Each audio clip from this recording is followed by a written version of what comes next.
and and it's kind of that light at the bottom. It's picking up your guitar. That's crazy, because this thing's actually not very loud. Yeah, definitely. I mean, they are dynamic mics, but they'll pick up, which is perfect for an environment like this because it won't pick up anybody else's conversation, but it'll pick that up. Yes. Cheers. Cheers. Oh, it might help if I should put my pick out. There we go. Cheers. Thank you. Yeah, I'll try not to eat too many picks This is today. Amber, otherwise known as Kat. What do you prefer to go by? You can call me anything. Just don't call me late to dinner. Isn't that how that goes? All right, it's going to be Amber for this time, but also known as Kat. Yes. All right. Get comfy. Get that as close as you can. You might have to lean in. A fist away. Since we were at a table, I do have, well, perfect, yes. Yes, I'll put that down. Now you can definitely feel free to play at some point Okay. during the podcast, but for the conversation, perfect? You tell me you're the boss. Yes. Basically, that bottom line, try to keep it over as high in the green as you can high without and- going okay. into the orange. The About orange is right okay, but Okay. you know how to use a mic. I generally don't touch mics, and the reason is because if you have it plugged in to a different circuit than, say, your instrument, Okay. and depending on how the wiring is, you can have a ground fault and you can get zapped. Like, people die that way. Well, I'm assuming if you're talking about, like, if you're playing in a full band, Yeah. shouldn't everything be grounded? Some of these places have old Wiring, and they might only have a two-prong outlet. Is that the issue? Yeah, like open ground wiring is an issue. So you got to things you have to take into. I wouldn't even have thought of that. Although, I mean, I've dealt with it. I mentioned before we started talking or recording, I did the DJ thing for a long time. So yeah, some of the old buildings I would go into, like if it didn't have a three-prong outlet, you'd get a hum through the whole audio system, and you'd have to get the ground. It was a ground lift adapter, something like that. That would remove it.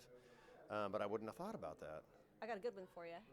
So I used to own a 1979 Ibanez Musician bass. Okay. Beautiful. I sold it because it was 13 pounds. That's way too heavy for me. I was giving myself scoliosis trying to play the thing. Weighs almost as much as you. Yeah. But so I was living in an apartment in Portland at the time, and with Eddie. We'll get into Eddie, one of my old bands, okay? Okay. We were practicing, and he had his guitar, and he had his big old fancy Fender amp plugged in one side of the room, and I was plugged in on the other side of the room. Might have leaned in for a smooch, and there was a big, bright, giant spark. It arced. Yes. Electricity arced. Yes. So what was it? Yeah, What was one of you touching that created that? We were just plugged into our own amps. He had a tube Oh, amp. I see. When Yeah. you were, I'm sorry, I missed the part that you were playing. Okay. Oh yeah, we were practicing. Did it like leave a burn on your lips or? It was probably one of the worst shocks I've had, actually. It was pretty bad. I got bit pretty bad. Yeah. And I jumped and I hit the headstock of my bass on the ceiling fan, Oh and my there's a God. chip in the headstock of that bass because of that. Well, I mean, so it's a battle scar. It is. It gives it character. Oh, it was beautiful otherwise, man. That thing was unmarred. So, There we go. Well, let's get into it. So yes, Amber, I just met her a couple days ago, Sunday at open mic at Cascade Bar and Grill right here in Vancouver. I've only done it a few times. I heard about it through my friend Sparrow because she knows Casey, and it's awesome. Super safe environment to go into. Casey is super supportive. You showed up. Because I haven't gone in a while. Was last Sunday your first night going? no, I've been going for a few weeks now. Okay, because Yeah. I think the last time I went was before the holidays, so it's Okay. been a while. But yes, just met you, and you were gracious enough, along with Casey, to come up and play. Amber plays bass guitar, so she came up and helped me sound better than I can. I told you when I met you, it always helps for me to have a rhythm section because I'm still learning, not that advanced. But you were able to kind of play off me, and I know I was hard to follow. And then Casey would grab his guitar and try to do some riffing, do some lead guitars off of my chord progression and stuff. But I love the environment. It's awesome. There was a bunch of cool singers. I recorded the one, I would almost call him kind of country, but the one guy that came up and he did one or two covers, but he also had some originals that I thought were really good. Was it that bluesy guy? I think so. Or- I've got video of him. Okay. He had just a button-down long sleeve shirt and jeans on. Okay. I think he went before me. He was the one that went right before me, and then I was after. He might have been. He was the second one. The first guy that went was the one that played the lead guitar over Nirvana. What, and you know him. Eli. That's Eli. Yes. That's the real Kurt Cobain. Yes. So he Yes. went first, and I think the other guy went second. But anyway, Cascade Bar and Grill in Mill Plain, open mics every Sunday, hosted by Casey, and he's doing them in other locations around the area. But yeah, it's a very warm, welcoming environment, especially for people like me that are still just learning and trying to get comfortable playing through a PA. But yeah, so you've done it a few times. A few now, yeah. You obviously have known Casey for a while. Well, that's actually kind of an interesting thing. Yeah.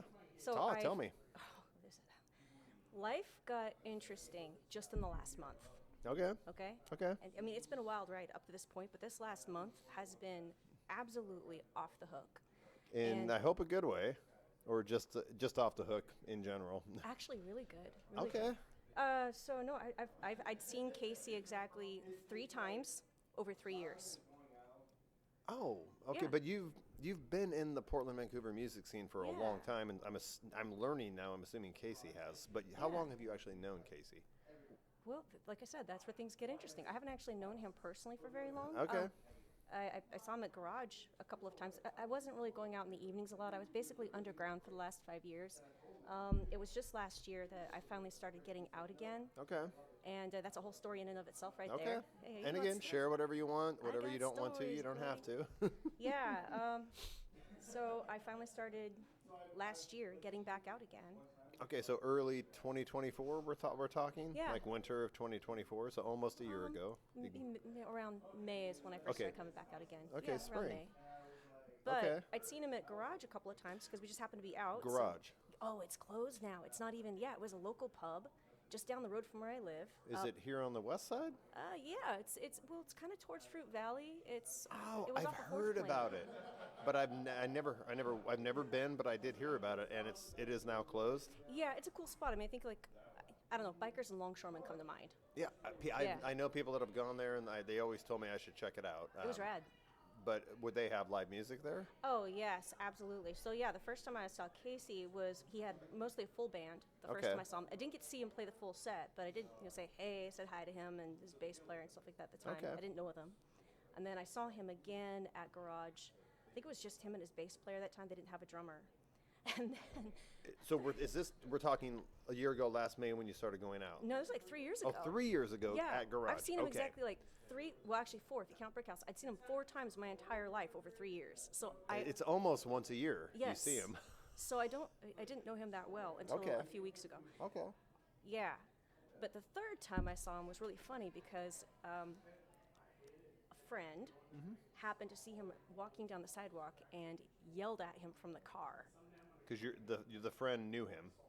No, it was just he was drunk, Oh, jeez. and he was like, "Hey, are you Casey, are you apologies. famous?" No. He remembers this in our. Okay, so it's okay that we're telling yeah, this he story? remembers. Yeah, it's on Okay. Facebook. The whole thing is on Facebook. I don't even know why I was recording it. That's fine. It was hilarious. Oh, so yeah, like on your phone, yeah. I don't know why I was recording. and your friend just yelled at him, "Hey, are you famous?" Yeah, and so he walks over very graciously, and I think he Okay. had Tyler with him. And he walks over to the car, and he's like, and I looked at him, I was like, "You look like that guy from Drifter. Is that you?" He was, of course. What a random encounter. Yeah. So I Was that in the downtown Vancouver area or uptown, maybe? by what's that, Shanahan's? Yeah. Yeah, Okay. down by Shanny's. Oh my God, that's funny. Yeah, and then we crossed paths again at the Brick House. So there was a benefit for the LA fires that Mm-hmm. was going on. And the only reason I was there, okay, remember, so this whole last month has just been off the hook. Mm-hmm. So here's how it started. Within the last month. Oh, is- and by the way, sorry, Yeah. I will keep glancing over just to make Sure. sure that Bubbles. it's still recording. I want to make sure, because it has a runtime on the bottom. So that's all I'm doing to Okay. make sure something doesn't stop. No worries. So, but keep talking if I just glance over. So. Okay. So, about a month ago, my friend, my roommate, gosh, might as well tell you we dated for like 5 years, but I've known him for about 30. So I saw there's- your post. You don't have to go into it. You know exactly what's You going don't on have to there. go into it, yeah. So he asked me to take him to the bowling alley to go hang out with his friend Seth. So I did. I went there 2 hours later to go see about picking him up. They hadn't started bowling yet. So I was like, okay. I came in just as they were getting ready to start bowling, and there's this third guy there that I didn't recognize. This like tough guy looking dude, and he's got this leather jacket. and I'm Okay. like, okay. His name's Brandon. Brandon, okay. His name's Brandon. So I go and I bowl with these guys, and I start talking to Brandon, and I find out, wait, I know this guy. And because they're telling me, yeah, he's kind of a big deal. He's got this band. He just played a sold-out show at the Whiskey. In L.A., the Whiskey A Go Go? Yeah. His name is Brandon Harding. His band is Dear Assassin. They are fantastic. If you Are they local Portland musicians? Yeah, or? we're neighbors, basically. Oh, shit. I'm not kidding. So we went to school together. Okay, let's give him a little props. All right. What's the band's name again? Dear Assassin. Dear Assassin. Yeah, D-E-A-R, not like D-E-E-R. Oh, dear as in like Yeah. dear so-and-so. Yeah, Exactly. Yeah. And I'm sure they're on all social media. You can They find are. them on Instagram or Facebook or Yes, whatever. and they actually just released a new single, so Okay, go check and it so out. probably on Spotify and Apple Music and all that? Yeah. Okay, Dear Assassin. Okay, go ahead with Yeah, the story. they're great. So yeah, we started like bouncing names off of each other. Like, holy crap, yeah, I know you, and yeah, I know you, and I remember you. He used to have this like bleached blonde hair, ponytail, undercut thing You going said on. you went to school with him? Yeah, he was class of '96. I was class of '98. Oh, so you're from Vancouver? Yeah. Okay, because Ish. again, at some point I do want to get into your origin Sure. story, but you were born and raised in the Vancouver area. No, I was born in Utah. Oh, okay, but you went to at least high school here. I did. Okay. Oh well, kind of. Go ahead and finish the story about Brandon. we have all the tape we need. We can do Okay, this for you're 2 gonna be doing hours a lot of if we editing. need to. No, I'm not. Okay. This is just like the way the conversation flows. But I just meant there's plenty of time to cover all this. I'm not. Yeah. I don't work tomorrow. It's my Friday. so- Beautiful. Okay, great. Well, so now I've got. So he's a short guy like me. Okay. So I'm sorry. You see him and you realize at We the start bowling alley, talking. but you realize that you know him. Yeah, But you we hadn't just- seen him in a long time. Not since high school. And Oh, geez. he was he was friends with one of my friends and neighbors, Jared. And they were on the wrestling team, and Jared, he was on the track team and stuff with me, and he played football. Okay. Well, Brandon and Jared were both the hot guys. Scoot the chair just a little closer to Sure. the table. That way you won't have to, even if you can lean back, but still Okay. be close to the mic. Okay. Yeah, there you go. There. I keep looking. I want to make sure we catch all this because this is important stuff. Oh yeah. Perfect. That's perfect distance right there. But I Okay. want you to be comfortable. I don't want you to feel Sure. like you're forcing yourself. All right. Yeah. No. So we just once we realized that we actually knew each other and remembered each other, so Brandon and Jared were the hot guys in school. Okay. I was the violin nerd. So, but then later in life, I was also the chick with the race car and the Oh, Camaro. nice. So we start throwing names at each other, like, "Hey, do you know so and so? Do you know so and so?" And then he was like, "Do you know Albie?" And I'm like, "Holy crap, Albie? You mean little Albie?" He's like, "Yeah, Albie." Albie was my favorite person in school. We never once hung out. Never once hung out. Okay. We talked, but he was my favorite person. He was everybody's favorite person. He was just like the So he was like friends with all the cliques. everyone. No, he was friends with everybody. That's what I mean. All the cliques Yeah. in high school. He was friends with everybody. He was like the point of convergence. Nice. Yeah. Okay. And so so I hit him up too, and Brandon was telling me, yeah, well, Albie, he's in a band too. I'm like, so here's another musician getting thrown at me, and he's looking for a bass player. Oh, really? So now I've been picked up for Albie's band. And this just happened. Yeah, so the universe has been throwing all these people at me all of a sudden who all happen to be short musicians. Oh my God. Yeah, That is hilarious. so it's been kind of a running So the joke, universe is but- trying to tell you something that you need to go with your music. Well, and that's the whole thing, because anytime something happens in life, the first thing I do is I put my bass down. And I'd actually put it down, like I said, I was underground for about 5 years. See, that's not good. No, and then I ran into that kid Bryce I was telling you about, Bryce. my little dude, baby Stevie Ray Vaughan. Oh, you were telling me that Sunday. Yes. you Sorry, haven't met him Sunday's yet. kind of a blur because I'm still to the point where I get, and I realize that part of it, you heard my banter on the mic when I was trying to play. Part of my issue with trying to find the key when I'm playing and singing and singing through a PA is I think I just get too amped up and I need to relax. Yeah. So I don't necessarily remember everything we talked about Sunday night, but you mentioned this guy. Yeah. So seriously, he's somebody that you're going to want to sit down with. Okay, I'd love to. Yeah, Yeah, he's- absolutely. The most uncommon, raw talent that I've ever encountered in my life. And Self-taught. this is somebody from high school? No, this is where things get amazing. So, I told you, things started changing last year. I came out of You're funk. from underground. Yeah. Right. I was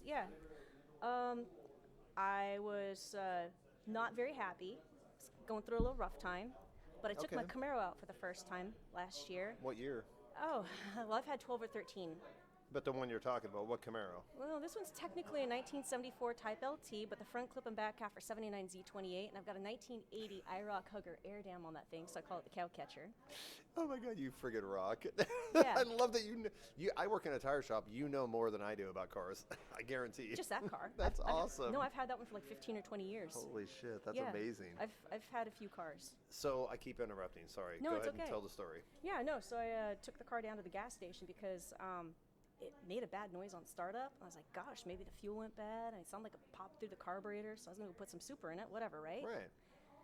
And so I went down to the Arco station on Main Street, and I never, and I mean I never gas at that gas station. Never. Like this Main Street uptown. There's Yeah. an Arco up there, right? Yeah, Is like it on by the 39th. Safeway or something? Or? Yeah. Okay. That one. Okay. So I'm up there and gassing my car, and then all of a sudden this little blue head pops around the gas pump, and it's like, Blue head. yeah, he's got this long blue hair and this big old hat. And he's like this big, okay? He's this big. He's a little bigger. Give him credit, but okay, I get what No, you're saying. he fits in my Stop it. pocket. No, he doesn't. Okay. He's not Paris Hilton's dog in her purse. That's true. No. Go ahead. Sorry. No, and he pops around the gas pump, and he's like, hey, nice ride. And I looked at him, and I'm like, Did it take a minute? I was like, are you in a band? He didn't look like anybody I've ever seen in Vancouver. He does not look like Vancouver. Okay. Yeah. But so, your first instinct was, you're Are in a you- band. Yeah. And he just lights right up. He's like, well, yeah, actually, I am. So he starts telling me about this band that he's got called The Helpers. It's a Okay. progressive grunge project. Okay. He's got a few different styles that he really plays, but this project, The Helpers, that's the one that kind of just, it's his outlet. It lets him scream a little and just kind of get some stuff out. Like his creative outlet. It's fun. And is he the singer and guitar player? Oh, yeah. Okay. Yeah, mad skills, man. And then Okay. his roommate, well, his friend and roommate Tobias is his drummer. Okay. And they kept on talking about, man, we don't have a bass player. We don't have a bass player. They used to, but some things changed. And I was always watching their practice jams because they would upload everything. Okay. And then just a few weeks go by, and I'm like, I could probably play that riff. I could probably do that. Did you kind of just practice it in home and see? No, I didn't. But you just could listen to it and you could say, I can do that. Well, I didn't have the guts to pull it back out yet. Like I said, I'd put it away for about 5 years. Was this the impetus for you to pull it back out then? Yeah. Okay. Yeah, that little dude, he got me to pull it back out again. And So this is a really good thing. yeah, really good thing. So I'm playing bass again because of that little dude. Wow. And how long ago was this that you? We crossed paths in May. Wow. Well, and that was the first time I met him. And then the second time I met him, because I couldn't find his band online, Okay. I went to Winco Foods, Cub Foods. Well, it used to be Cub, it's Winco now. Right. I haven't been there in a long time. It's just out of the way. I just happened to go there. And sure enough, there's that little dude in the store. And I'm like, holy crap, it's you. He's like, It's yeah, almost like the holy crap, universe it's you. is punching you in the face saying, is. dude, we're trying to send you a signal. It is. That's the whole thing. So this whole last year, it's been nothing but musicians coming into my life and people encouraging me to keep on playing these things and pick it up and stick with it. And, we're going places, we're doing things. And this is where I'm supposed to be. And I'm guessing, Yeah. just judging it by the timing of when you went underground, as you call it, Mm-hmm.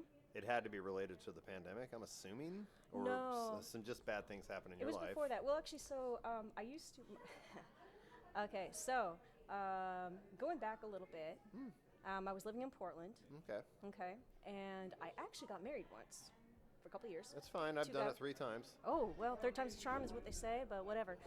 No, I mean, I figure eventually I'll get good at it if I I practicing. Oh, there you go. Keep practicing. Yeah, Somehow I just thought of that punchline. that's great. Thank No, you. so I met this most amazing person. His name is Eddie. He doesn't go by Eddie online, but Okay. he's a classically trained musician, a lutenist. He studied it. Lutenist. Yeah, he plays lute. I don't know what lute is. It's a historical instrument with a million bazillion strings. The neck is about this wide. Does it resemble a guitar? Kind of. It's got a big fat wide body. Okay. Very intricate. And a neck? Yeah, the neck's about that long, but then the headstock is it's angled back like that. So I will Google it later. Yeah. I'm not like Rogan. I don't have Jamie as a producer that can pull it up and Okay. put it on the screen, but I will look at that. A lute. It's amazing. Lute. Yes. I'm interested. Okay, I'll check it out. But Yeah, you should. Go yeah. ahead. So we started hanging out, and he actually came into my life just right when I needed him because I had lost my fun button, and that guy taught me how to have fun again. So he got that. I had pretty serious jobs and stuff like that. Okay. So yeah, so he got me. Not only that, but I started getting introduced to the local Portland punk scene. And we're talking, what year is this? 2014 maybe. Okay, and you were living in Portland, and you met this guy that was introducing you to the Portland. So Portland still has a punk scene, Oh, Portland very much has a punk is not dead.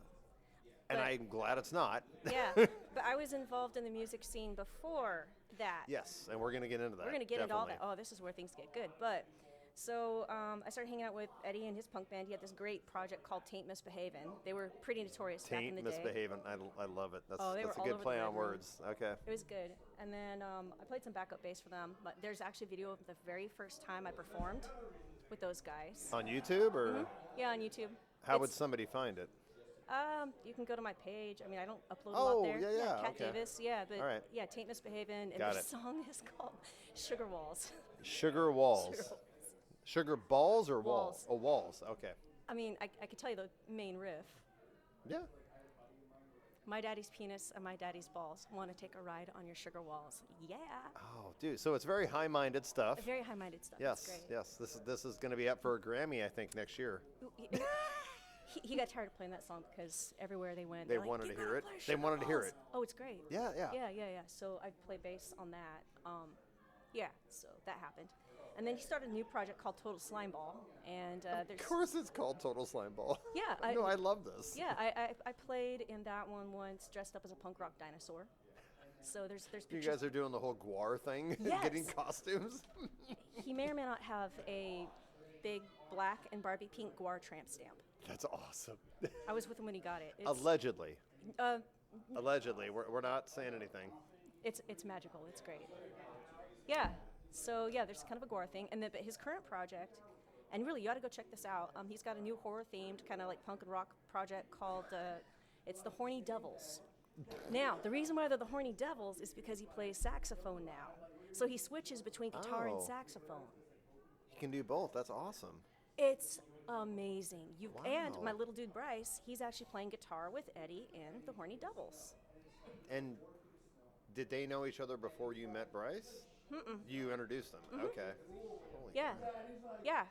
So that's how Bryce got to actually play his first live show with a band, was with the Horny Devils. And Bryce is the one you met at the gas station. Yeah, at the gas station. Back in May. Back in okay, May. I'm trying to follow this. There's- I should have brought a notepad. There's so many like it's like a Random web. connections and Completely different random. moments in time. Yeah. Holy shit. Okay, So the let story me. goes in circles like this. oh, Jesus Christ. Yes. I tried to warn you. No, this is amazing. I just have to keep track of it. I'm gonna grab another beverage, so I'm gonna pause it real quick. it. I'm also gonna go potty, so Okay. if you need to, it'd be a good time. All right. Well, I'm gonna work on this. All right. We'll be right back. oh my God. I tried to warn you. No, I'm loving this. Boy, oh boy, are you in for a ride? Only gonna get All right. Can we go down from here? What's that? Can we go downhill from here? No, it's gonna get better. Oh my We're back gosh. on, so yes. this back. Get on mic. But no, I should have left it. If I knew you were gonna be playing while I was gone, I just would have left it recording. Well, but then I can't Well, do I'll do things that like, next time. Like, the itching and the scratching. Would you and- stop it? oh, It's just fine. kidding. I did think about. I should, even though I have like 0 listeners. There you go. Even though I have like, I'm sorry, I do have 1 listener, Gwen. Love you, thank you. I still should give a shout out to Tap Union, downtown Vancouver. I talked to the owner, which he would have done it anyway, but he was very gracious. Like, yes, absolutely, man. Make yourself at home. You can record the podcast here. It's a great location, amazing food. I recommend the Italian Grinder. Yes. That's my favorite. It's I so love that good. sandwich. It Yeah, is. yeah, it's so good. And they have an incredible, I mean, obviously tap selection, but their bottle and can selection is literally the best in the area. I mean, it rivals John's Market in Portland. It really does. He's done a great job here. So thank you, Chris. And the employees are all amazing, even though they're probably sick of me by this point. But they've always been very gracious about it. So cheers to Tap Union. Cheers, Tap Union. And now I'm going to reel it in because I do want to hear your origin story. Born in Utah, Born in Utah, Salt Lake City area. West Valley City. Isn't So I've that been a told. suburb? I guess. was a truck driver, so I've been through Utah a lot. Okay. But West Valley City? Yeah, West Valley City, Utah. is that around Salt Lake City? North, kind of, south, east, yeah. west? Well, I moved when I was 8, so Oh, so you yeah. were in Utah from 0 to 8. Okay. Well, that's what I'm told anyways. I don't actually have a birth certificate. Okay. There's another good story for you. If you want to tell it, sure. You don't have to, but yeah, if you want to. Well, apparently, I mean, things were a little different back then. You're not that old. Come on. You're younger than me. I'm older than I look. No, seriously though, no, I have a certificate of live birth, which was issued just before I went to kindergarten. Oh, is that maybe because you were born at home with a midwife or something? Or, No, in a hospital. But yeah, just I don't know why I don't have one. I just don't have one. oh, Yeah. okay. I don't know. All right, but Yeah. you from 0 to 8 Yeah. in the Salt Lake City area. Yes. But so old enough to have some memories, but not a ton. Actually, no, quite a few. It was beautiful there. I absolutely It is loved fucking beautiful there. Oh yeah, and so we had the Wasatch Range. It was amazing too. Yeah, like literally right there. yeah, and so from the front of the house, from the front picture window, you could just see the Wasatch Range. It was beautiful. You could just see it right out the window. And then in the back, from the back porch, there was another mountain range, but it was further away. On the probably past the Salt Flats. It was way away. It was ways away, but Yeah, it was yeah. great. And you could see all the, like the birds wheeling around. And Yes. go lay out on the trampoline, and yeah. You keep scooting back. I do. Put I your scoot. seat. I'm- Just bring the chair forward more. Okay. Again, I just want to make sure all this gets on. Dang it. Yeah, no, I lived in Utah until we moved in 88, summer of 88. Okay. Yeah. So. To Vancouver or Portland? The first place we landed was Aloha, Oregon. Lived there for, I know it well. few That's months. so funny. Okay. yeah, it was the very first time I ever lived in an apartment, and it was terrible. Oh my gosh, it was so bad. I'd never seen cockroaches and stuff before. And, Oh, geez. Oh, it was so bad. But you have so that's Yeah. actually a memory because a traumatic event like that will imprint on your memory. Well, the other Friggin' thing- cockroaches. Well, yeah, I mean, that part was, my mom was freaking about it. I mean, I was like, okay, bugs, I like bugs. I love bugs. Bugs are great. I don't like spiders, but bugs are great. Okay. No, what was really weird was moving up here is I'd never met mean kids before. And not just mean kids, Oh. but like mean adults. People were mean up here. Utah So was... you notice a whole cultural difference. I went through culture shock moving up here. Wow. So everybody always asks, because from Utah, like, are you Mormon? They assume. Yeah. No, as a matter of fact, I was actually raised conservative Baptist, Okay. surrounded by Mormons. And back then, like, the two didn't mix. Really? Are they that different? I mean, I don't know. Are they were that back different? then. They were back then. So Okay. I love the Mormon people that I knew back then. They were some of the sweetest, kindest people I've ever met in my life. Yes. And like the teachers genuinely cared. Oh, we also had outcome-based education, which was amazing. So what that That's means, a novelty. Wow, really? you can move on at your own pace as long as you hit the minimums. Okay. Imagine that. So you don't have to wait for everybody else. You can go as fast as you want. So if you want more, they'll give you more. Got it. And we didn't have that when we moved up here. So that was hard for me because now I'm stuck. And I'm like, Twiddling your thumbs. yeah, it's not that I get bored, but I go fast. Yeah. But then we Yeah. also found out later in life that, yeah, we got the TISM and the ADHDs. So there's some of that. Okay. So Okay. maybe that's some of the full speed ahead stuff. But Right. yeah, so I want to second that observation that you made about the Mormons, because again, as a truck driver, I made several trips through there. I would they were stop. wonderful. Look, even though I'm agnostic, and I don't necessarily get that religion, but I will have to say, whether it was a grocery store or a restaurant or stopping at the truck stop, they were all so nice. They're so nice. They are all so gosh damn nice. Yeah, and funny thing is too is a lot of times I'll meet people up here, and we'll like instantly hit it off, and then we'll find out that person was from Utah. So I have a long-running Yeah. joke about the Utah connection. Okay. Just I don't know, people that were. I built mean, you might different. call it a joke, but there's definitely some truth to it. Yeah. Oh my It's gosh. just a weird observation, but So landed in Aloha when you first moved here. for a few months, yes, and met mean kids and mean adults and mean people. And I guess I should ask, since I mean this is we met because of music. At 8 or 9 years old, do you already have the music bug? So this is where things also get interesting. Yeah, my family origin story is kind of interesting. I'm not very close with family. I don't have a lot of blood Okay. family left. You can share it if you want or don't. Okay. Yeah, my mom used to play guitar. I grew up with her playing. She had a classical guitar. Oh, wow. Yeah. Nylon strings. Yeah, the Oh, nylon with the wow. big fat Yes. wide neck. Yes. Yeah, I've tried to. I can't. I've tried. they're well. I own one, but yeah. I mean, I'd be happy to practice, but I'm like, it's so much harder to play everything on one of those, More for which is finger maybe picking. the point. But No, just for finger picking and yeah, they're really nice. No, so I started reading when I was age 3, so there's that. But then Got mom it. would be playing her guitar, and she always tells a story about how I play a guitar and I play a note, and then Amber would be like matching the note. So Yeah. apparently I had perfect pitch at Yes, an early yes. age, which meant that my mom started dragging me up in front of the church and things like that, and making me sing with her the guitar, and just like, and then people would come over to the house, and she'd get the guitar out, and she'd make me and my sister sing. You had to Forget perform. Us. Yeah, she was like the Von Trapp family singers. Like she was obsessed with that, and it's just like, and so I didn't like, I don't like being put on the spot and forced to perform, and I didn't. right. It just felt gross. It felt, Okay. It felt really icky because I don't know. I just didn't like it. It just wasn't comfortable. No. Okay. No, I didn't like it. So I mean, there was some musical influence early. Because your mom was a musician. Yeah, obviously. No, she just played guitar. She wasn't a musician. She just played guitar. If There's you a can difference. play it, I call you a musician. So. There's a difference. Trust me. Okay. Okay. You would know more than I would. Well, I wouldn't so. say that, but I'm okay. I suppose that's my opinion. But then later, when I was, let's see, we moved back and forth a couple times. Let's see, from Aloha, we moved to the Heights area of Vancouver. Lived there for a year. The 11 Heights Tambrat Road. area? Yeah. I remember Where's the that address. at? The Heights area? Yeah, the Heights area. Is that up here northwest? Off 1110 Brant Road. of Fruit Valley? Like when you No, go up the up hill? Mill Plain up. Oh, closer to the river. Yeah. Oh, okay. I think I know what you're talking Yeah, I about. was only there for a year. But I can tell you I had a pet squirrel for a while. In your backyard. No, in a box. Yeah.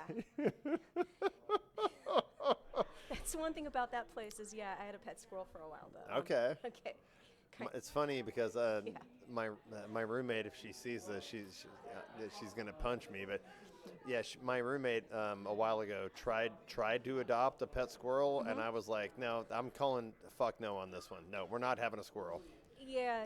I love you, Ame, but and so she cute.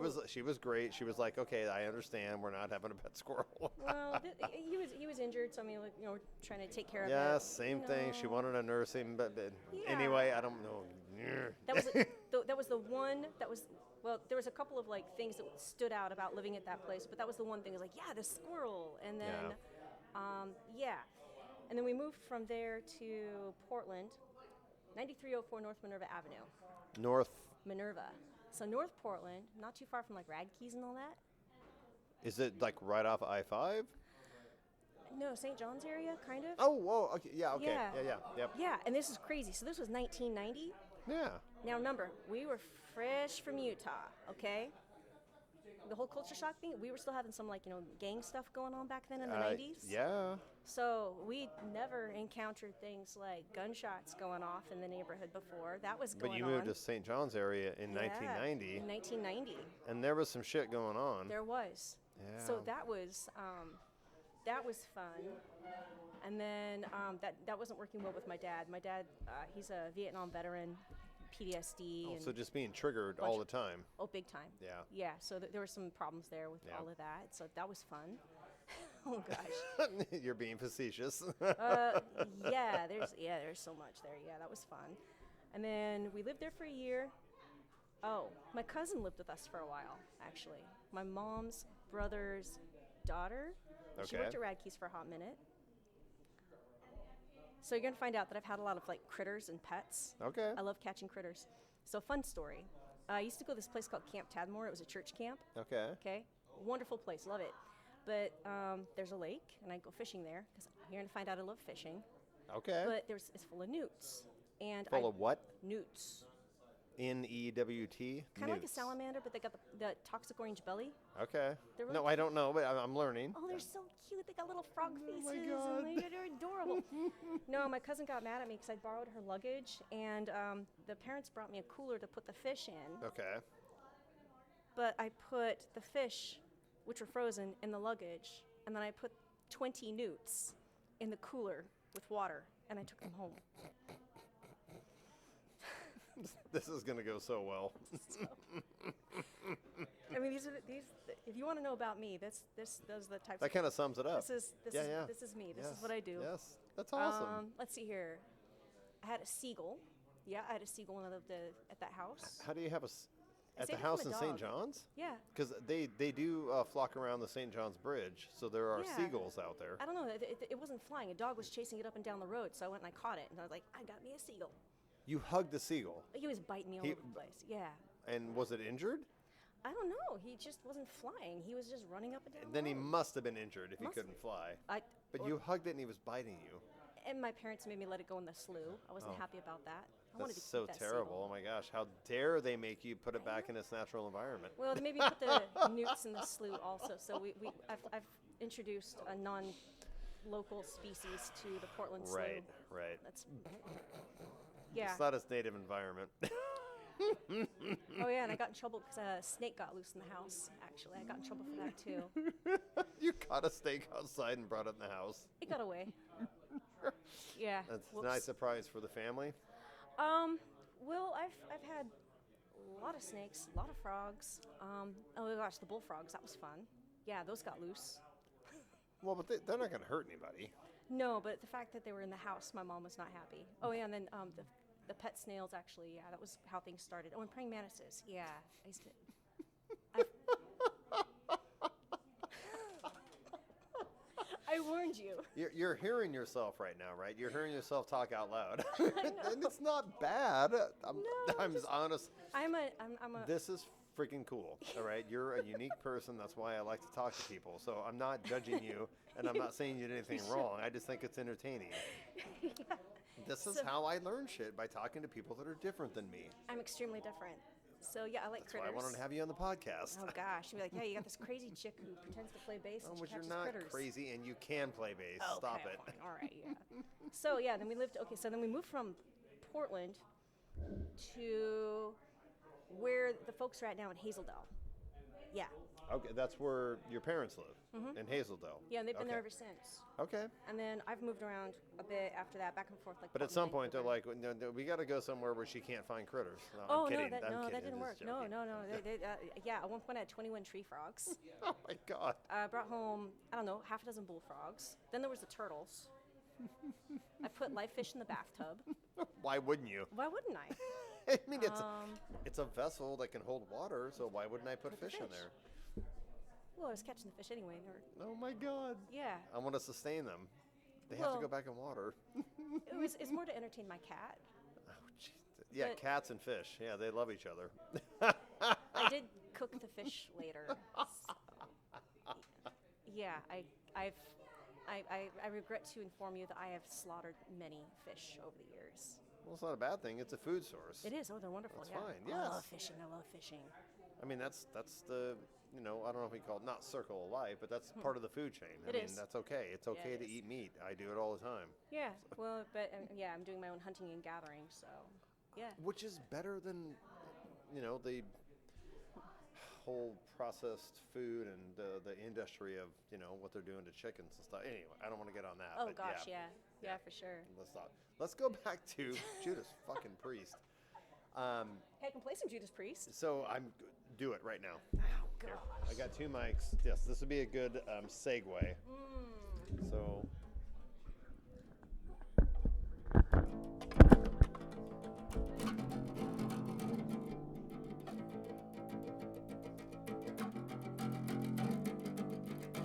I don't know.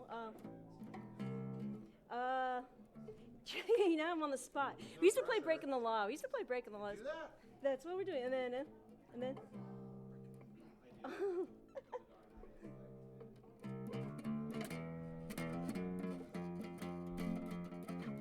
I can't play it on this guitar because it's. Okay. No, that was fun.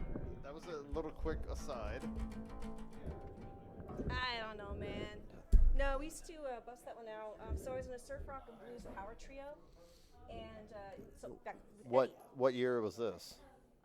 That was after. Scoot the seat forward. I have to Oh, keep shit. telling you to do that. No.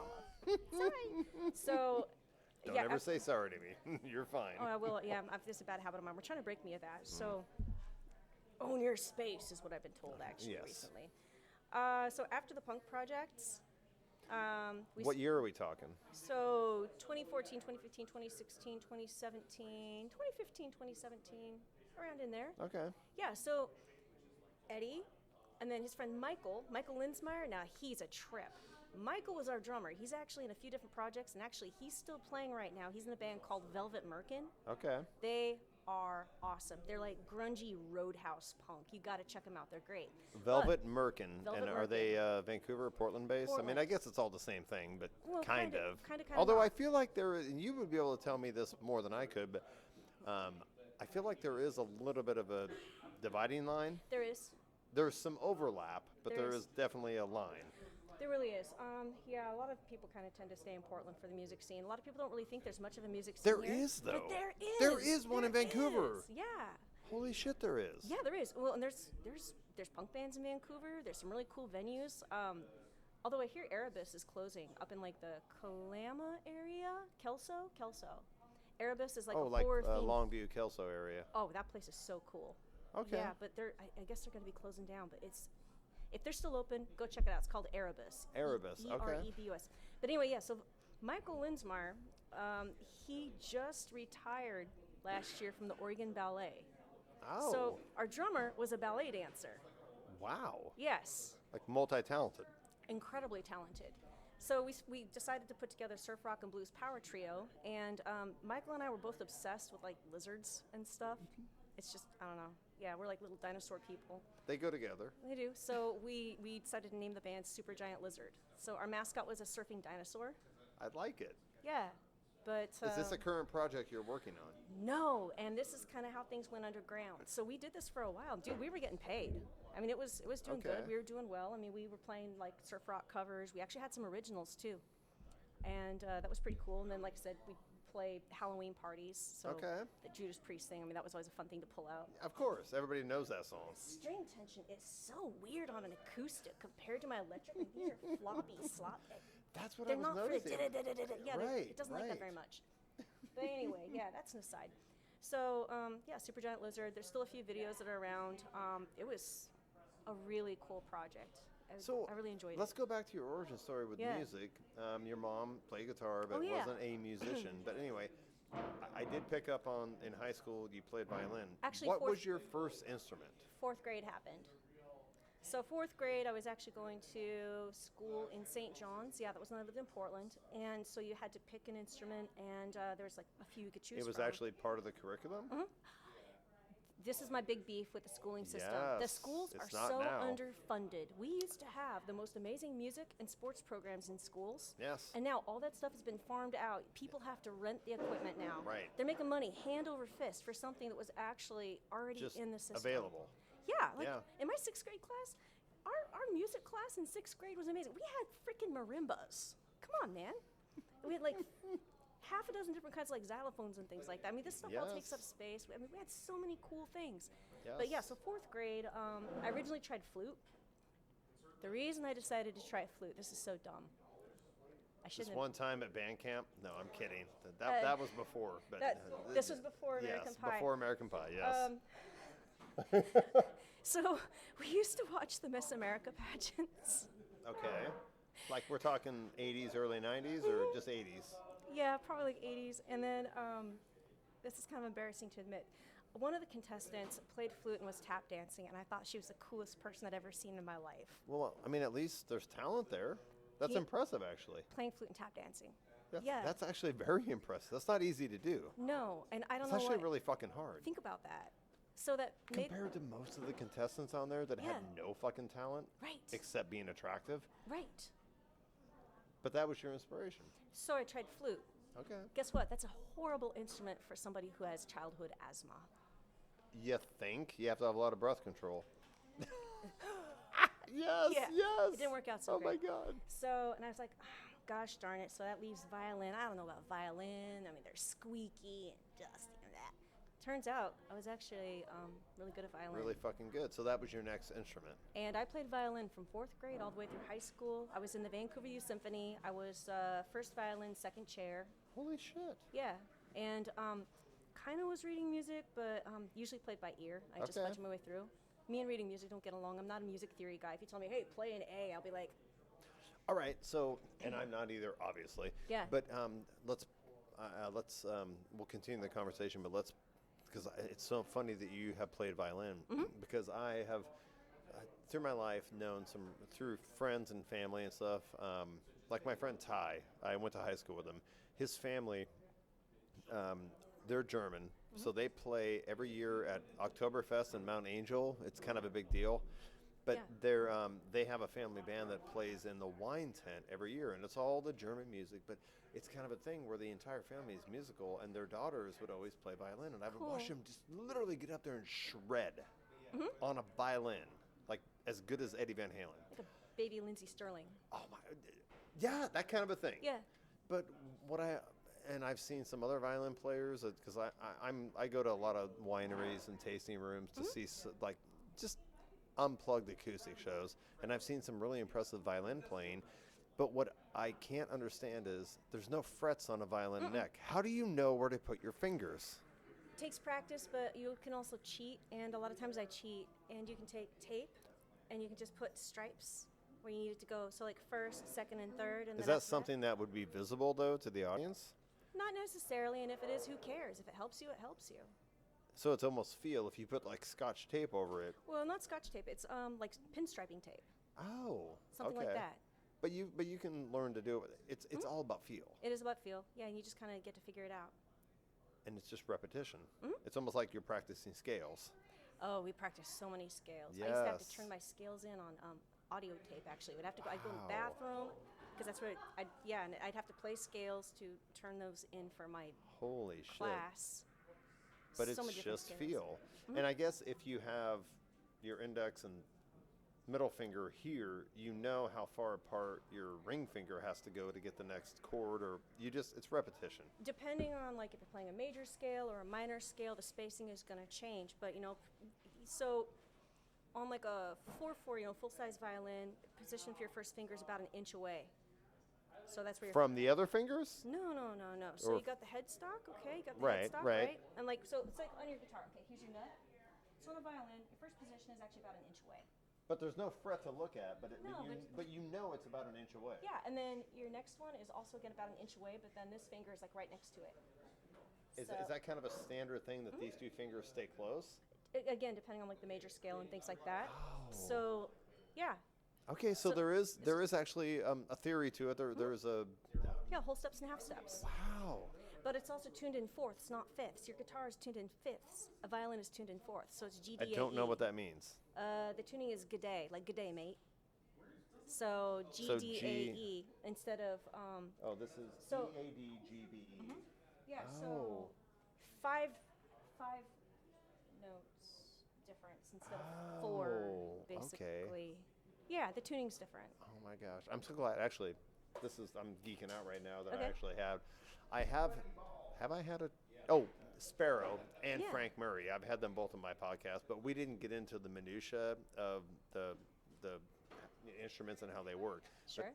I'm geeking out right now that we actually caught that on camera because nobody's ever we've never had an instrument sitting here where you could say this is what that means and oh my gosh. All right. Yeah.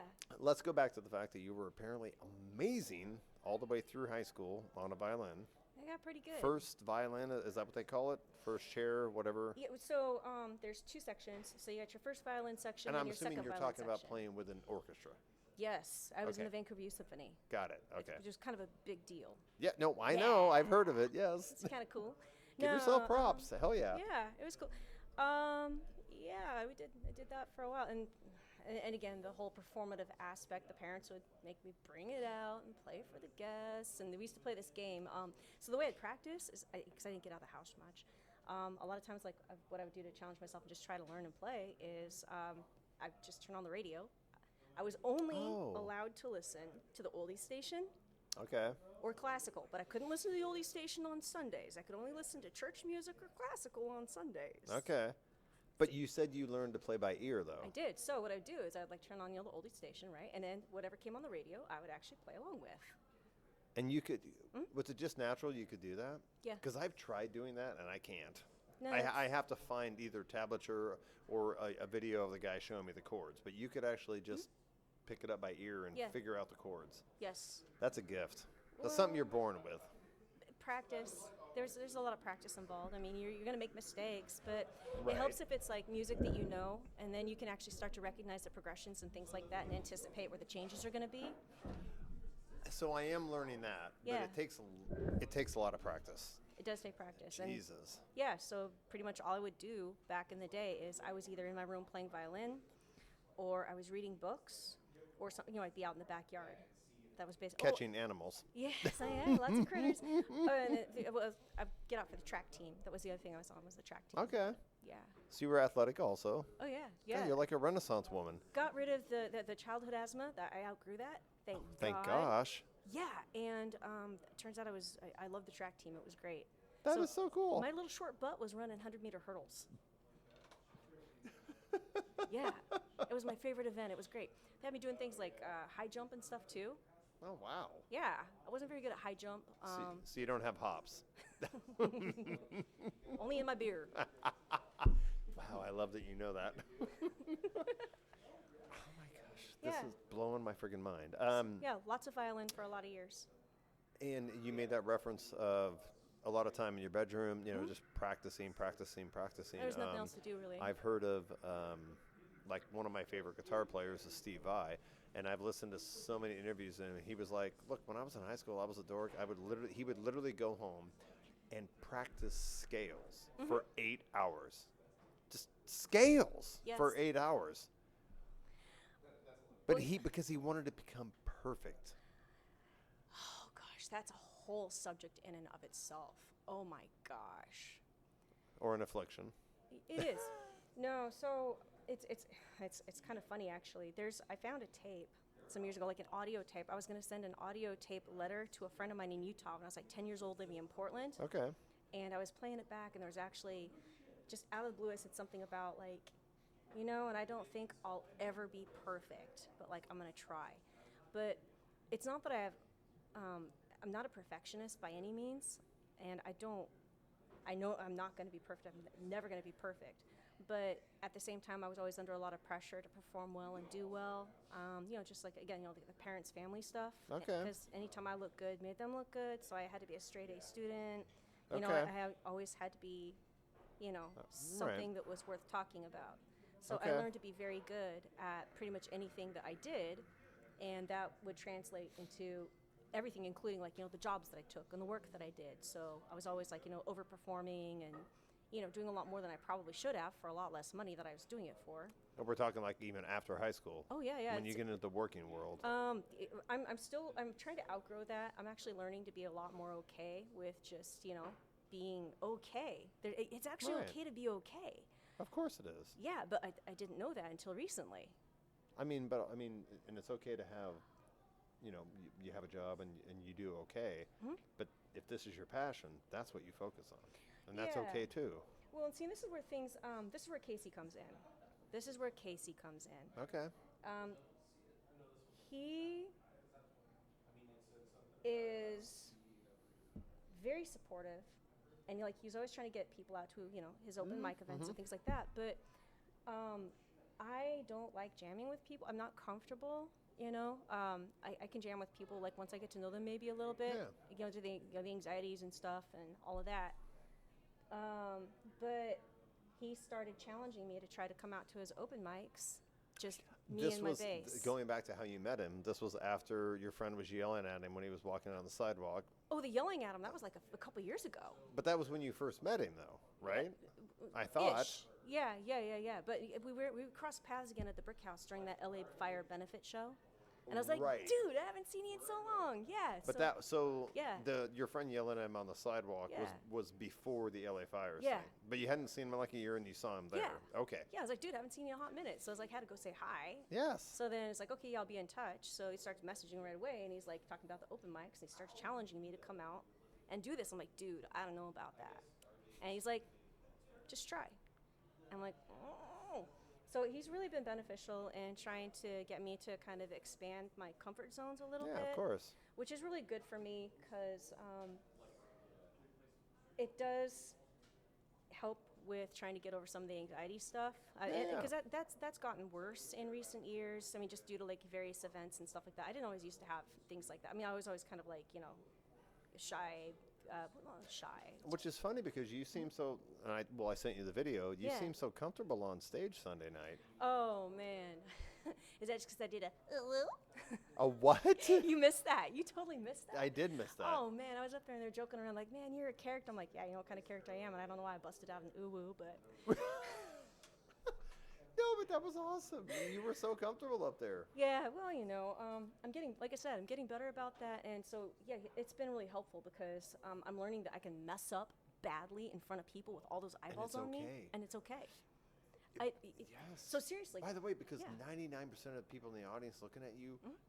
they probably didn't notice you messed up, or they are like, "Wow, I couldn't do what she's doing anyway." Yeah. And yeah, if she messes up, whatever, I still couldn't do what she's doing.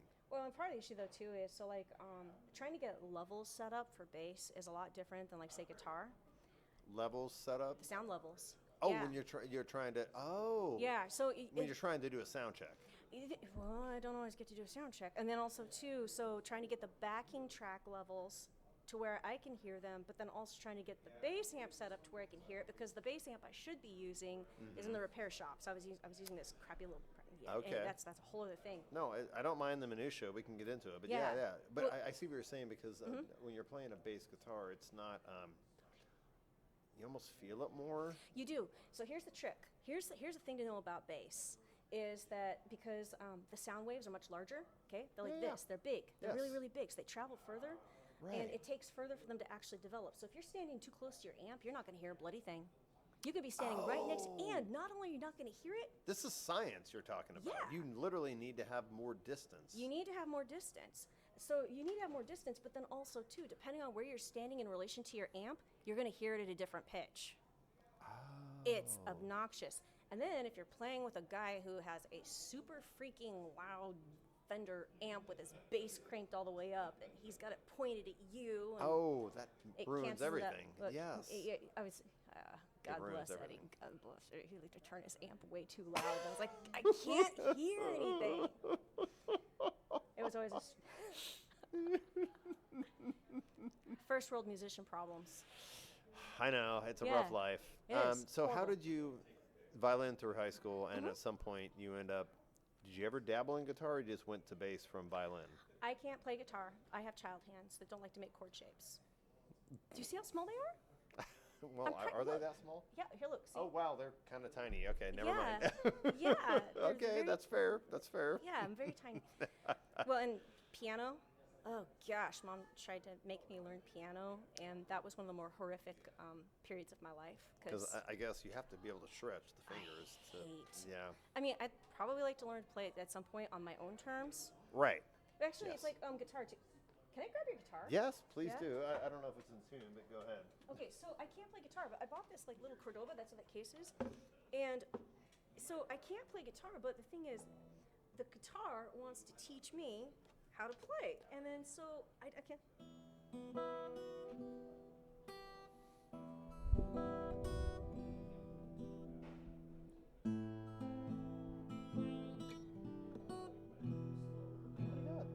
That's awesome. What? That's not the right. I don't know. So That's awesome. I That can't. sounded great. Yeah.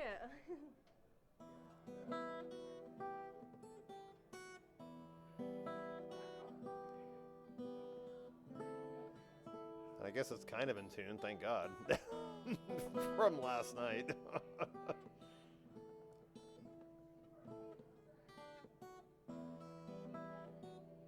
I don't know. That's a fucking awesome. Oh my God. You are a savant. I'm composing something. I'm working on that. I'm working on that. So, yeah, that's what the Cordova is for. Okay, so again, Okay, give it to the you left. keep scooting back. Well, because I gotta make room for the I guitar. know. You know that I'm leave just some messing room with for you. Jesus. You gotta leave some room for a guitar. Is that what we're calling it? Yeah. I'm just kidding. But how did you make the transition from violin to bass? So this Or is was there something in between? this is Oh, great. just going to be juicy. So around 2004, You're still in the Vancouver area. So No, once I you was living moved, in Portland, actually. but I'm sorry. Yeah. Once you moved here as a kid, you never kind of left. It's always been Portland, Vancouver. Yeah, always. Okay. Yeah, yeah. Go ahead. I can be kind of homebody, if you will. Yeah, so 2004-ish, there was this guy I was seeing for a little bit, and like I'd go hang over to his house. He lived down out towards Gresham, but Okay. he had this bass guitar. I'd never seen one in person, okay? But it was Okay. always just leaning up against his wall. He never once played it. It was just sitting there. And every time I was over there, I was like magnetically attracted to this thing. I just wanted to get my hands on it. I never once touched it. I wanted you to had touch it you felt a draw to it. so bad. I wanted my hands on that thing so freaking bad. Okay, that's like 2004-ish. Okay. But just kind of locked in there. Well, anyway, some years later, I'm going to say 2010, Okay. I started getting on social media, Facebook. I mean, I used to have a MySpace, and then Oh God, I remember that. Yeah. I know, it's great. A guy I was working with, Michael Armistead, he was like, "You don't have a Facebook," so he basically shamed me into making a Facebook, so Yep. I did, and then started reconnecting with people I used to know, and then I get this message out of the blue from this dude, and he's got this long, curly, dark hair and this like bass guitar with like this Joker motif that says "ha ha ha ha ha" all over it, and I'm like, okay. And this message is like, "Oh my gosh, Amber, it's you! I can't believe it. We used to work together, and we were friends. And I love you so much. You're awesome. You're great, and I'm just so It was happy." this guy that had the bass. I didn't know who he was. I was like, "Who the frick are you?" Well, okay, he didn't have long hair back then. Okay. He had short hair. Yeah, so it was a dude that worked at another location. I used to work at an auto parts store. Okay. So my first job was an ASE certified automotive parts I'm specialist. shocked. Yeah. Since you have a Camaro, of course you worked in the automotive industry. Well, I started working there because I was actually drag racing before I was driving on the street. I Okay. used to drive a race car. Got it. Got it. So that I believe that was a too. thing. That was a thing. That's a whole other rabbit hole. Yeah, no. So this dude was like, "Okay, well, I'm super stoked that I found you again. You want to go hang out? I'm playing fill-in bass for this band. Their bass player can't go on this trip to Utah. There's the Utah connection again. It How all funny comes is that? full circle. It does. He goes, "You want to come and hang out for band practice?" I was like, "Okay," because I'm like, "All right, sure." So I did, and that is how I met the Slants. The slants. The Slants. Okay. Do you know about the Slants? No. Oh my gosh. So Tyler Chen, he used to have this place down kind of by the river.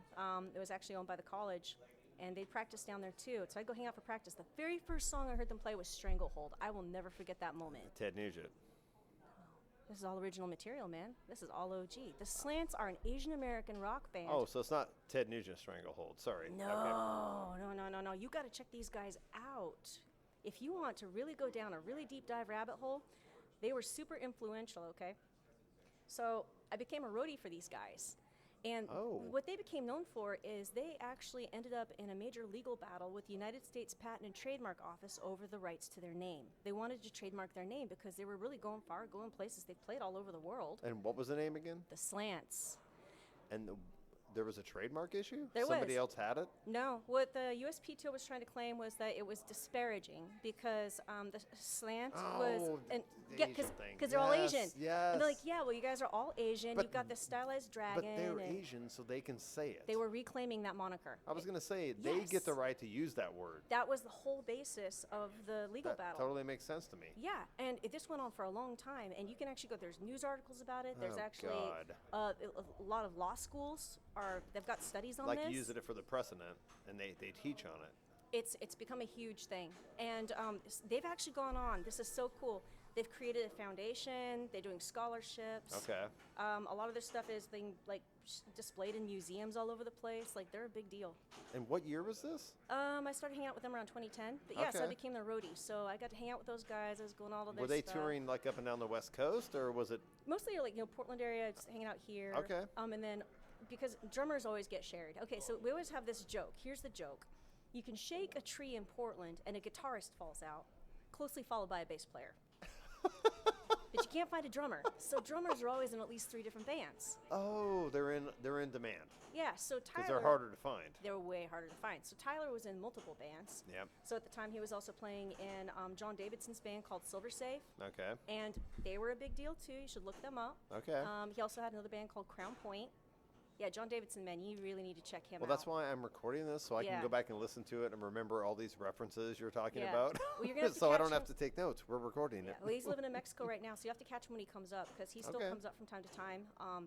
He does little acoustic sets, and that guy's got one heck of a story. He's the most accident-prone person I've ever met in my life. He fell down a volcano. He fell off of In Hawaii? some country. He travels a lot. He does Jesus. mountain climbing and all this stuff. Wow. I guess he had a horrific, I think it was a mountain biking accident or something. He basically, I guess he bit his tongue off. He'd have that. Oh He's my a singer. God. He had another injury to his Achilles, I guess, so he couldn't play his kick drum. I mean, he has all these Jesus. things happening trying to dissuade him from playing music, and he always bounces back, and he's like, no. So the universe is Yeah. talking to him, but he's not taking the hint. Oh no, this guy's a fighter, man. This guy's seriously, you got to track this guy down. John Davidson, he's amazing. Okay. But yeah, so Tyler was in a couple of his bands as the drummer. So they played. It was it Rockfest? Was it Rockfest? No, the KUFO Reality Rocks tour. That's what it was. Is that on the waterfront? Like, No, I don't remember where that was. Was it outdoors? Yes, it was outdoors. All I can tell you is that it was sponsored by Monster or Rockstar It was probably on the and Portland waterfront then. Ninkasi. Oh, Ninkasi. Okay. We had pallets of Rockstar and Ninkasi. Ninkasi beer. Oh my God. We drank a lot of. What could possibly go wrong? Well, I ended up driving the 15-passenger van that they had at the time. Oh my God. That was fun. Yeah, that was great. That was a really good time. But yeah, so I was on roadie duties for those guys for a long time. They've had a few members come and go over the years. But they're still active. They are kind of. Sometimes they'll kind of do things like they'll telecommute, if you will. They'll post Oh, things Yeah. virtually. They are going to be having a full band show later this year. Okay. They had a miniature acoustic set for I think the Chinese New Year, possibly. Which I forgot what month that's in. Or it's- or was it- January? Yeah, or it was oh gosh, February? at a museum. I should know this. I feel really And so bad. should I. Yeah. Yeah, but some of the guys are still local. Like Aaron Moxley, he was the original vocalist. He's still local. He works at That Fire on the name Mountain. sounds familiar for some reason. That guy's a freaking rock star, dude. Yeah. Yeah, he's okay. great. He's absolutely great. Simon, he got married to Fana, and they've moved, but they're still around. Johnny, he's still around. He's great. They pull him out of retirement from time to time. Will joined the band later. He's got a band called the Adarna. I think they're Okay. up towards Seattle. You got to check them out. They're great. Really Okay, great. we're skipping parts of your story though. I know, but here's the problem. I My know. story Is amazing. My story is made up of all these other people and their Right. stories, and it's all intermingled because I wouldn't be here without them. And that's awesome. I'm glad you're. No, I definitely Yeah. want you to give them credit. Absolutely. But I also want to hear how. Yeah. Let's go back to when you saw that bass guitar Oh, in yeah. so and so's room, Sorry. and you wanted to play it, but you would never touch it. That was 2004. Okay, so So- at what point, after doing violin, did you decide to do bass? So hanging out with the Slants was pretty influential. I mean, Simon's more of a jazz bass guy. He's fun to watch, dude. He's Okay. great. And I started getting the itch just a little bit. But what the actual turning point in my life was one time the Slants opened up for Birthday Massacre, Okay. which was, again, kind of a big deal. Yes. But in between those sets was a band called the Red Paintings. Okay. Okay, so there's this guy by the name of Trash McSweeney from Australia, and that was a life-changing experience. I actually hung out and talked with them for a while afterward and stuff like that. But you went to the show, and this was the first time you'd seen them I'd never seen them before. in Portland. Yeah, it was here Okay. in Portland. Okay. Yeah. And we're talking 2005 or. No, this was actually because I didn't start meeting the Slants until 2009, 2010. So that would have been around that same time. So you're still not 2013-ish. playing bass yet. No, not until around 2012, 2013. Had you dropped the violin or? Well, that's where things. Okay, so I've had some problems with jobs and coworkers and workplaces. Okay. And at one point, so 2004, I was working as a service advisor. I'd quit Baxter Auto Parts. I was there for a long time. Oh, yeah. And then I went to go be a service advisor for the shop. And one of the guys didn't really like having a chick to answer to, and so he threw me out of a chair, and I landed hard on the Oh concrete. Jesus. Yeah, fractured my wrist, so I've got a pretty good lumpy Oh bump here. dude. Just a brief- Okay. So Not cool. This motion was not easy. Oh. So there was that, And then also too, I was in a pretty bad car accident in 2007. Like, Okay. real bad. I got rear-ended on the freeway. Okay. And luckily, most of the dexterity I lost was in my dominant hand, not this hand. So, but I did lose some dexterity, a bunch of things like that. Got Okay. impaired short-term memory. So if I go squirrel, that's not just the ADHD. That's also, yeah. Right. I got hit pretty hard. Oh, Jesus Christ. Yeah. That's so it's your bow But, hand, Yeah. This hand, it doesn't. which, if you're playing violin, which one's more important? The bow hand? Well, they're both important. They're both important. Right. But you got to have control of your bow. Yeah. But Your bow. Yeah. This motion is hard. It's not impossible, but it's hard. So I mean, you can actually feel a lump right there. Feel that bump? Oh, yes. Yeah. Oh, And- Jesus. Yeah. So I mean, and it took a while before it finally got looked at, and I used to refracture pretty easily. Okay. So But violin. but at some point, Yeah. how does it translate to playing bass? Well, I use one of these. A pick, yes. Yeah. So I can do this. Okay. I So can't play you fingers. normally don't play with your I fingers. can't play fingers. Oh, okay. I had a guy try to give me bass lessons once. Actually, God bless him, Dave. He's great. What was it? From Sweet and Juicy, another great band you should go check out. But he took I'll my. try to add all these bands to the comments when got when I post this on YouTube. I will go back through and try to make Make a a list whole to make sure they list. all get credit. Jesus. You've got to. I'm not going to have to edit it, but I'm going to have to do some research. Oh, you hit the gold mine for like. Obviously. Yeah. For the Portland scene Yeah. in Vancouver. But he took my pick and he threw it across the room. And was just trying to force you to play with your fingers. I was so mad. Yeah, no. I need this. Give me the pick. I need this. So Sunday night, the entire time you were trying to make me better, and you did, but you were using a pick. Always. Okay. Yeah, Okay. yeah. We have a derogatory term for people like me. There's no reason it should be derogatory. Yeah, I know. Well, some of the purists who only play fingers refer to people like me as Okay, that's picktards. ridiculous. Yes, I know. Because some of the best bass players I've ever seen use a pick. Yeah, some people just have their opinions about how things should be done. You know the thing about opinions are like assholes. Everybody has one. And they all stink. That's true. Yeah. Mhm. Jesus Christ. Yeah. So no, I play with a pick. No, I met Trash McSweeney and the Red Paintings, and a lot of things started changing in my life at that point.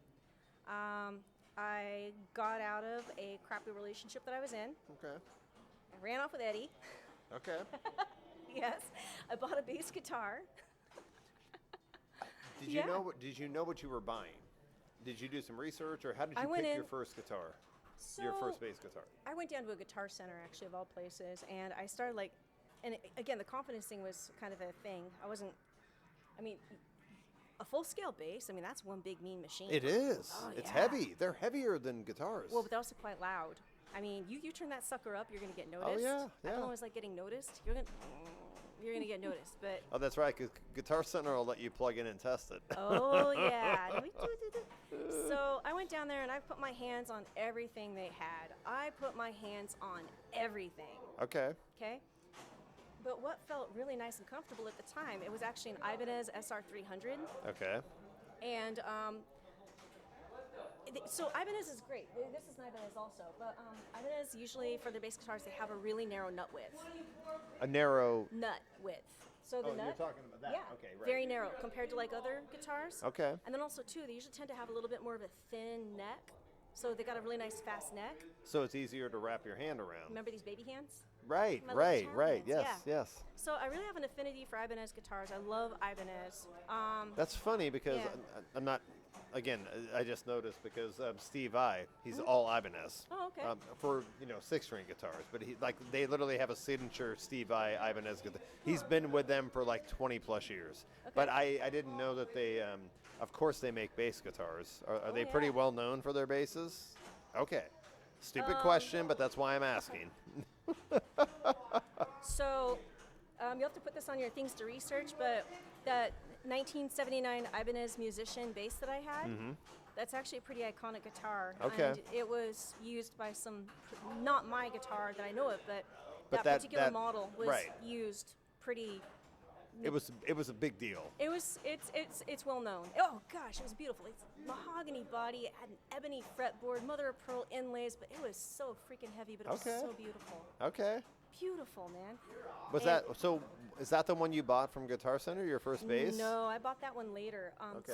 So what I ended up doing is my lack of confidence got in the way, and even though I really like that SR300, I ended up getting like a micro. SR300. Yeah, in Roadster Orange, beautiful. Yeah. Yeah, It just made me think of SR500, a highway up here. But yeah. sorry, that's why I was like, what? No, I there's did- Sound Gear series. You know, it's Okay. an entry level. You know, inexpensive. You know, but not terrible. Okay. You know? And but I ended up getting the short scale bass. So I was like, okay, well, I'm a little person. You know, maybe I need something smaller. But you know what?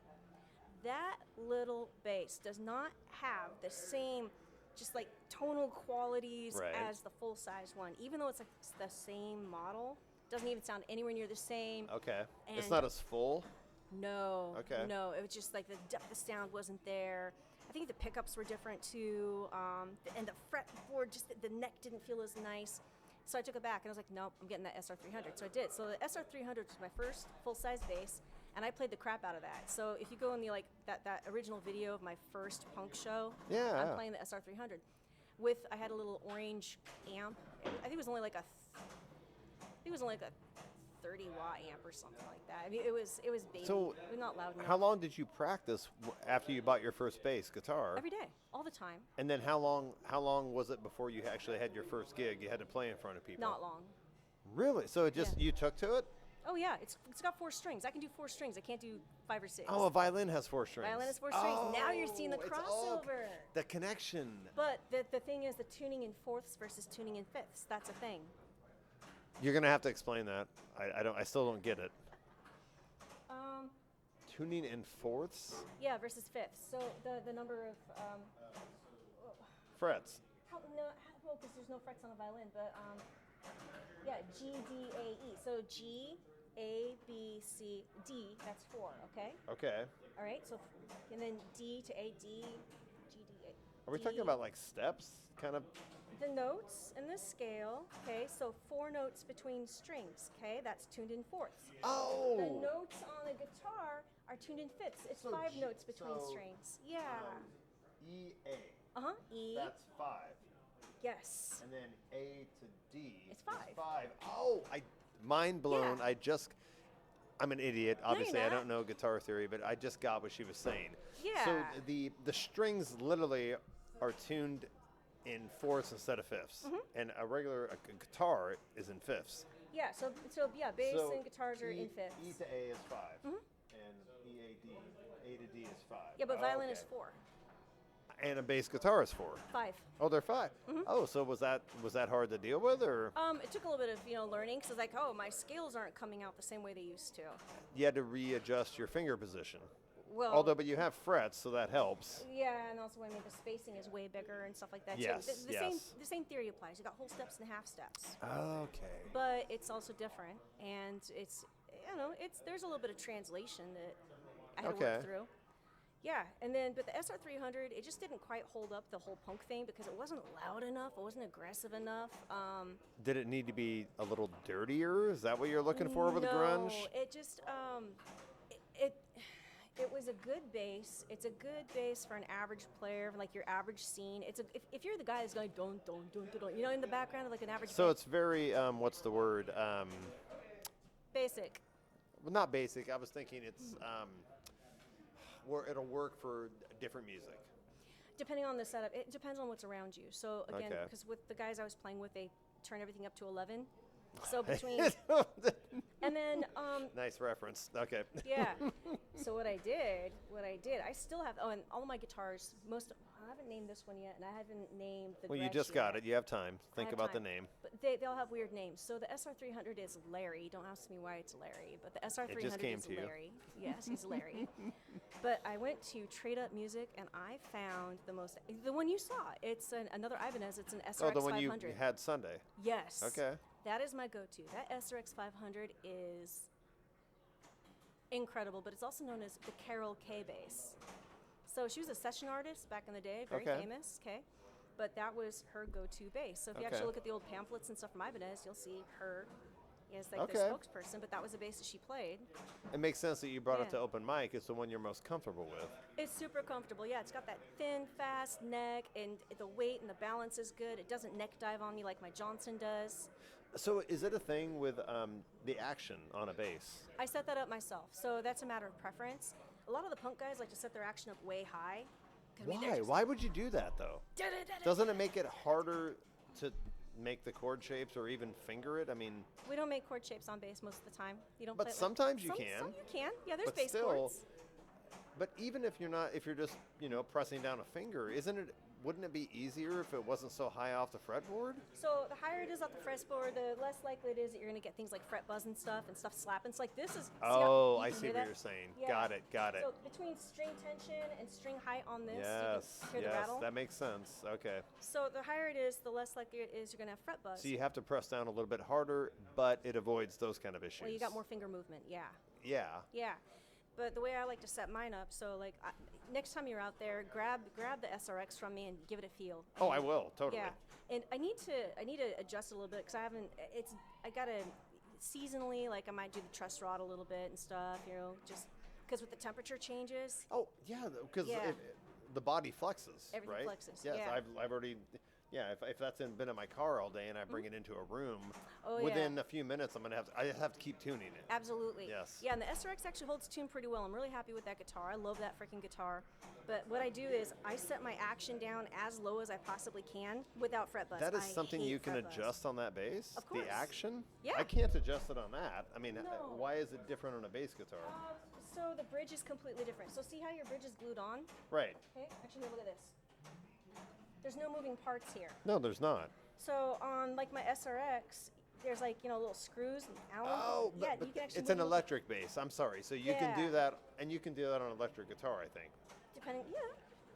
Sorry. Yeah, it's So been that- years since I messed with an electric guitar, but yes, I Yeah. know what you're talking Well, and about. also too, if it's got a truss rod, then you can also do a truss rod adjustment, and then that's going to That actually will change the shape of the neck. the shape of the neck, right? Yeah. Oh my God. So okay. you can adjust both yours. Because if you bend the neck this way, it'll raise the strings. If you bend it this way, it'll make them tighter. Well, and also you're not just dealing with string height, but also it changes your intonation. So if you've got an intonation issue, then that's one of the ways you can actually mess with that. Oh. So this one, I don't think I can do it. I got a little bit of an intonation issue here on the, but whatever. Okay. Just a So little even bit. though, well, I just saw there, even though it's an acoustic bass, you can plug it in, This is just like acoustic- my guitar. Yes, this is it's an acoustic acoustic electric. Yeah. Yes. So, does that give you a completely different sound playing an acoustic bass through a PA? Kind of. Yes, they all have their own different sounds. They really do. Oh man, you want to hear something that's okay. So actually, let's go back to the SRX 500. Here's something magical about it.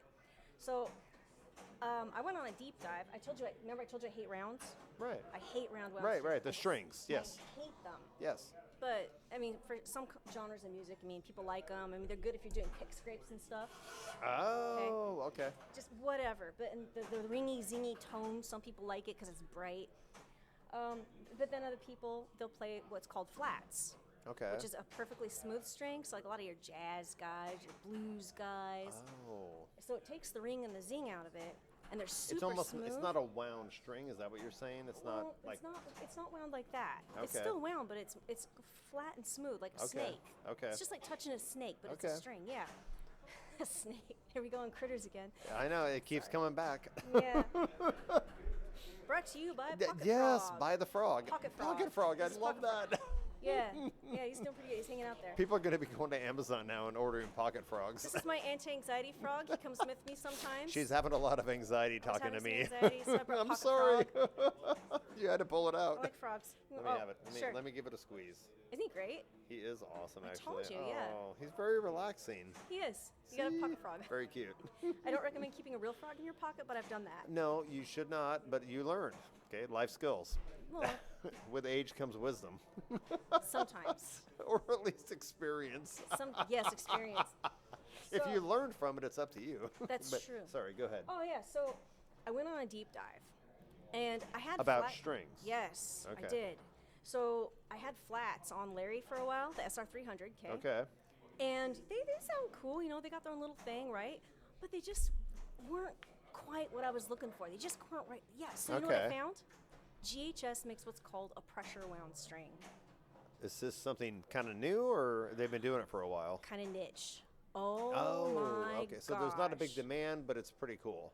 Yeah, so Old Town Music, Hank doesn't work there anymore. He's got his own shop, but he actually orders those in and he keeps them on the shelf just for Old me. Town Music, where's that at? Portland, you got to go check it out. Okay, I would love to. Yeah, let's give him a shout out. Old Town Music Old in Town Portland. Music. Okay. Yeah, and then what's if I don't remember the name of Hank's shop, but they've got sources on like all the MIJ stuff. So like Okay. made in Japan. So they can get it. Oh, they got the line on that stuff. Yeah, you get really exclusive stuff through those shops. Like those guys are amazing. You never know what you're gonna find when you go there. Okay. Yeah, I bought some cool stuff there. Actually, that's where my Gretsch came from. I've got a Gretsch that I recently got too. A what? Gretsch. Semi-hollow body. It's beautiful. That's a bass guitar. Uh huh. Okay. Yeah. You have to remember you're talking to an idiot. You're not an You idiot. keep dropping these things, and I'm like, But is a Gretsch a type of bass or a brand? okay, so you know Casey's electric guitar that he plays, that blue one? Yes. Okay, that's kind of thick looking. It's got the Yeah. F holes. It doesn't look like a standard Was he electric playing guitar. it Sunday? Yeah, he plays his acoustic guitar and then he's got that blue guitar. Oh, the one That's he a- was doing lead on. Yeah, that's a Okay, Gretsch. got it. Okay. So my guitar looks like his guitar, but his is double cutaway. Mine's a single cutaway. Okay. Yeah, and mine's physically larger. It's huge. Okay. But it's But it's also a orange. bass. Yeah, it's a bass. Okay. It's wonderful. Yeah, I just got that. But the pressure wound strings are a combination basically between a round and a flat. It's a Okay. happy medium. So I'm serious. Bass players, go check them out. GHS pressure wound. They're amazing. There's a- Versatile. That's the word I was Oh, looking yeah, for. they're So it's so very good. versatile. Yeah, they sound great. They feel Okay. great. They're pretty much the favorite that I've had so far. Okay. Yeah, so that's what's on the SRX. Well, and again, you've just got this one, so Mm-hmm. you're going to have to play around and get to know it. But what Yeah. strings are you thinking you'd prefer on this one? Well, that's where I got to kind of do a bit of a deep dive because since it's an acoustic and the tension's different, I can't just use like my electric Is this bass the strings on here. first acoustic bass you've had? No, I have Clyde. Its name is it's a Clyde. Right, so you're familiar with it. Well, Clyde is this big. It's a full-size acoustic bass. Yeah, Clyde is this big. The body is this big. Oh, About Jesus. this thick. I'll have to show you a picture of me playing How it do you, sometime. you have to hug it. I'm like, I do, and I actually had to put dots on the neck so I could actually see. Oh, my God. Yeah, And you 'cause- fully extend your arm Yeah, sometimes. it's huge. It's absolutely huge, and it's built like a baseball bat. Oh, my God. And it's got crappy pickups. I love Clyde, but Clyde is not very travel friendly. Right. So I wanted something travel friendly, and so And that is perfect, actually. this is so. It is perfect. It is perfect. And the case is so gosh damn cute. All right. The case is from my I have Cordoba. to go potty again. Oh my gosh. Go potty. We are at. God, we're doing good here. Are we? 1 hour and 27 minutes, and we're not even close to being done. Oh. You're amazing. Let me pause it again. Good. Hope you're having fun. Take my phone back out of my pocket. You should be afraid. Since we have these amazing instruments here, I don't want to do it for a long time, but we need to both grab these Oh, and okay. just play something. How's that gonna work? Well, you know my ability because you carried me Sunday. So Well, the problem is like it was material that I didn't know, and so it's kind of hard to pick up and so follow. what we can do now, since there's no pressure, is you can give me a chord progression that you're comfortable with, and I'll just riff on it. Not riff. I'm sorry. Let's pick a chord progression and you play off me, or I'll play off you, or whatever you want. How about this? You play something, and then I'll see if I want to play along. There you go. How about that? Catch me outside. How about that? You haven't heard that in a You while. literally just made that Dr. Phil reference to I that did. girl. I love memes. I Oh my love God. memes. Ah, gosh. You The gotta reason it keep me off cracks the me up internet. is, of course, I listen to podcasts a lot, and I've heard Dr. Phil on Rogan's podcast, and he goes into a deep dive of the entire how that whole "Catch Me Outside" thing happened. Wow. And I think she got rich off that. So God bless her. That's awesome. All right. I'll probably have to tune it real quick. So let's see.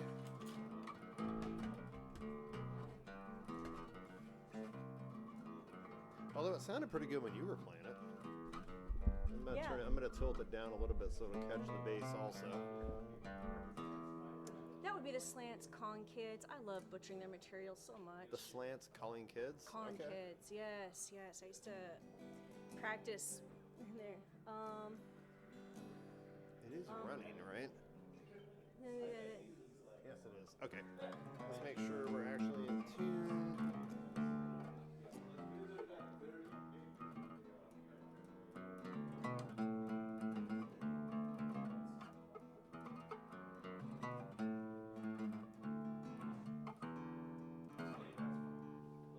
More slants. Keep playing. I love the slants. Seriously, you gotta check those guys out. They I will. You've got to. Yeah. So they've got a full band show coming up And here later this year. they're based again out of the Portland area, but They they play. used to be. They've moved everywhere. They've all the guys. They've moved to different areas. Actually, you know what's really amazing? Simon is actually working on getting Taiwanese citizenship. Oh, okay. Yes. But they're American. Asian American. Asian American. Okay. Well, okay. They But all were have their own born stories. Here. Well, yes and no. Oh, you know what? You need to meet Aaron. Let's get him on the podcast. He was adopted. He was actually, that operation was a baby drop. Oh. There's a song. They have a song called Okay. Adopted. It's about his whole Yes. experience of his mom. Yeah, I. you've got to meet these guys. That's funny. Yeah. The podcast I talked about where I accidentally hit stop instead of pause. It was a married couple, and she's adopted from China, but she Yeah. was adopted as an infant. Same thing, baby drop at an orphanage in China, and her American parents went there to rescue her. Like Yeah. the story is amazing. Like that's a thing. It is, and then all the paper was lost. I mean, Yeah. he's tried to find her. I mean, he doesn't. Yeah. That's rough. It's amazing. He's been working at Fire on the Mountain, I believe, for like 10 years. I mean, you can go see him. He's a bartender. He's great. Fire on the Mountain. Where's that at? There's a few locations. Which one is he? I've never heard of it. Oh, it's Wings and Pizza. Is it in Portland? Yeah. Fire on the Mountain. Okay. Yeah, it's great. It's great. Yeah. I'll hit you up later and I'll let you know which Yeah, location he's at. absolutely. You can That'd go be see awesome. him. He works there, a few nights a week. But yeah, he's super cool. And then also too, he has a little pop up that he does called Like a- Stabs like a food Meat. cart thing, or- Yeah, Stabs Okay. Meat. Yeah. So let's. Let's try this one. Is it? Oh, you know what? You know what we've been playing a lot of? What? Open mic. They've been doing that Riptide song. I don't know that one. Riptide. Yeah. Is it a famous song? Apparently. You're like, oh, yeah, I'll be a left-hand man. I don't know. I'm not a fully formed musician. Remember Neither am that. I. Yes, you are. Way No, ahead I'm of not. me. You've been in bands. So what if I've been in bands? The thing is, I don't know. I'm really bad at pop culture and popular stuff and popular Oh, media. mainstream. You're bad at the mainstream music. Yeah. I don't know none of that shit. Right. Yeah, I don't know none of Okay. that. Yeah. Of course, just watch you get copyrighted. Watch you get copyrighted. No, it's not going to happen. Not gonna happen. Because I don't have any listeners yet. Maybe in 5 years, if I get big, they will. Well, And the then- algorithm picks it up. So like a lot of stuff that I upload, I get copyrighted. Oh, okay. I mean, it could happen. I Yeah, don't care. so anything like that, you just put a little side note, like in your comments, that, like I don't own any of the rights to this music. That's a little caveat that you just can add add. it in the comments. Okay. Yeah, absolutely. Yeah, in your description.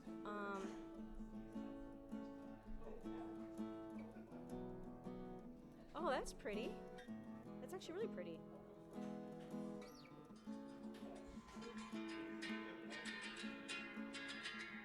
Have you heard this?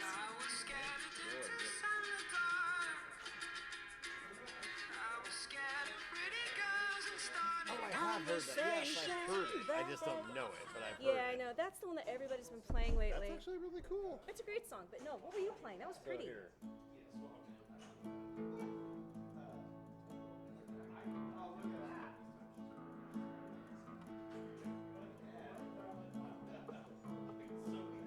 And then it goes to the rest of it is this is the verse, but so it's.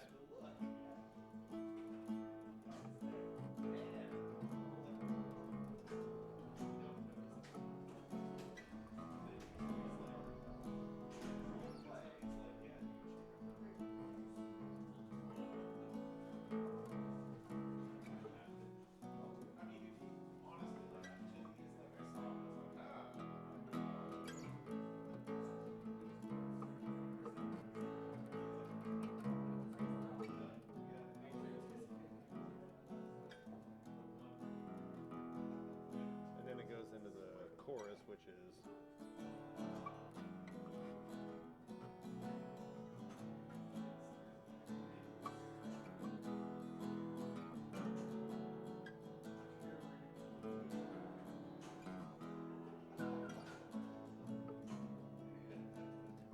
Pink song.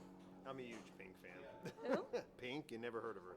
Oh, Pink. Pink, So the artist. What? Rock Yes! star. Yeah, I But love it. This is her song, Who Knew. It's a Okay. really pretty song. Give me a chord progression you know, and let me play I can off play that. Wipeout. Is that that's not the Beach Boys. That's Safaris and I think the Ventures also they played it. give me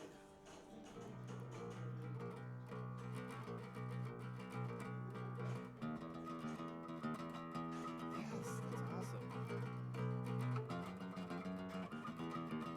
Oh my god. So now I feel bad because on Sunday when I was just doing my thing, you were trying to. It must have been a nightmare for you because you didn't know anything I was playing.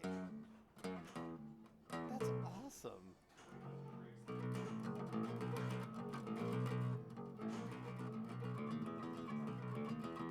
Holy shit.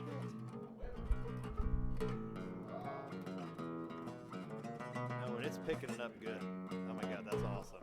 It's so weird on these sloppy. These strings are the string tension is so different compared to my electric. Well, so it's because of the type of string, or is it because The it's type of just guitar. So, because Oh, okay. this is all pretty wood, so it's lower tension, lower tension. And is it as the guitar ages, will that change? No. So, like the electric guitars that I have, Yeah. they're higher tension strings than this, so they Okay. don't move as much. These move. Look So how much that's that why you moves. keep saying sloppy, right? Look how much that moves. And it doesn't normally on your other bass. No, because the string tension. Well, I mean, yeah, it feels completely different.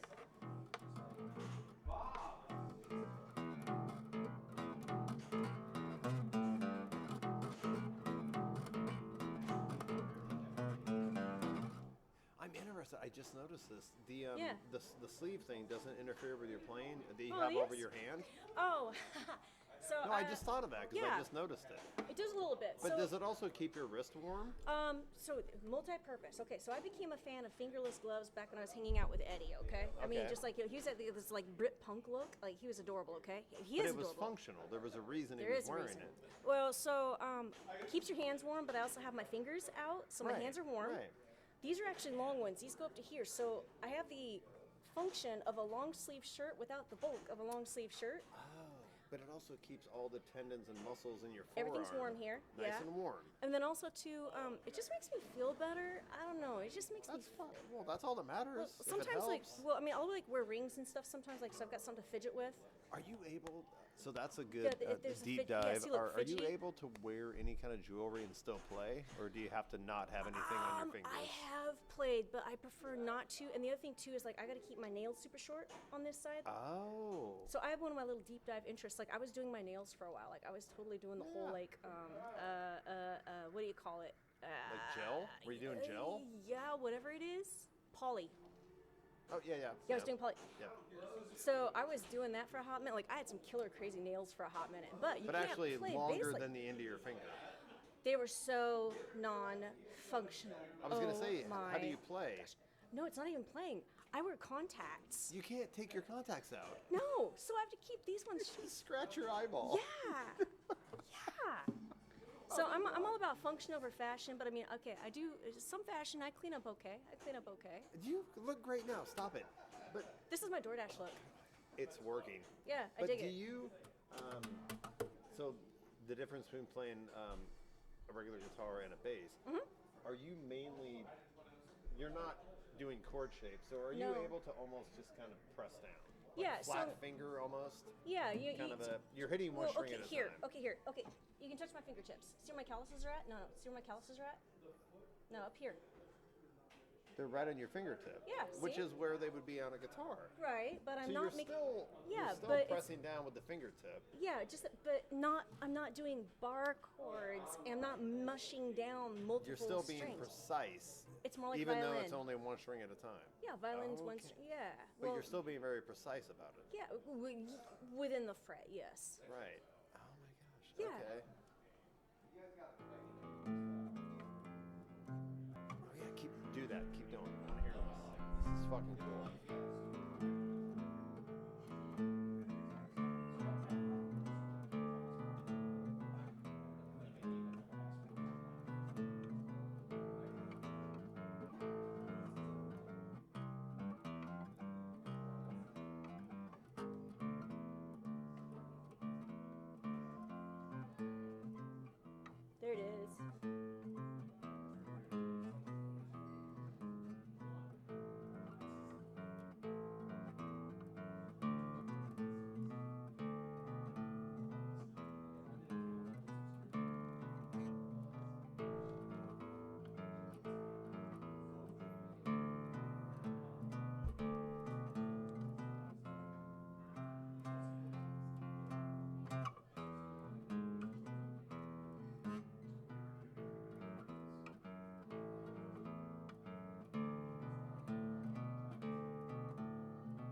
That's amazing. That's called Peace Pipe by the Shadows.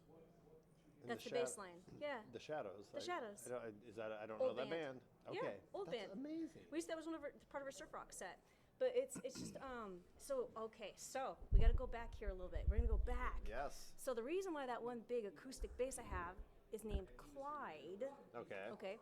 So there's a place in Portland called Clyde's Prime Rib. It's like It's been there for a while. like 105th and Sandy. It looks like a castle. It's way cool.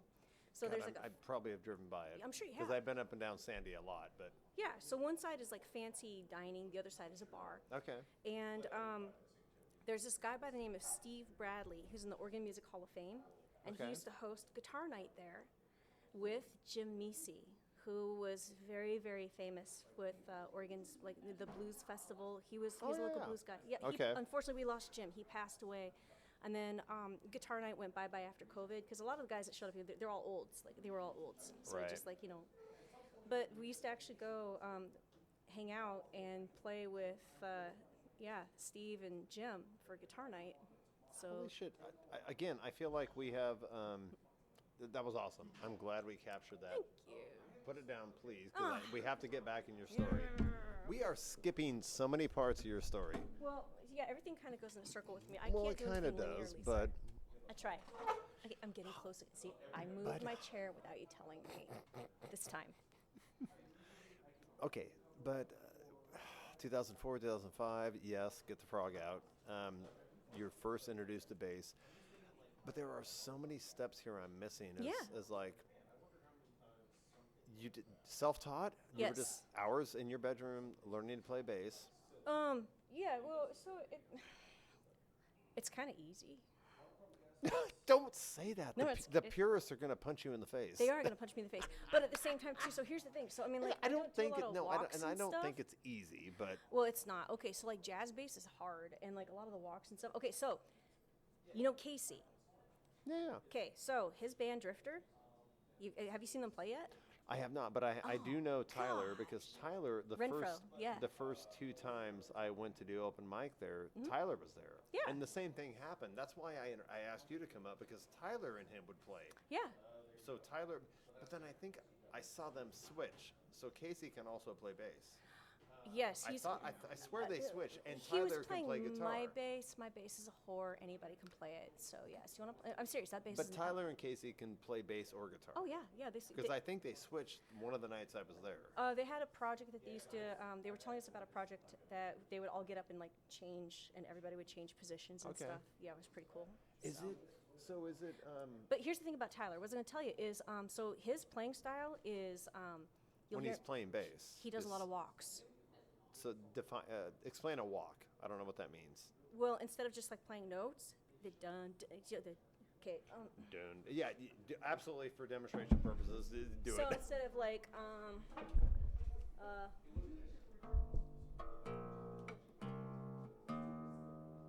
okay. Okay. So,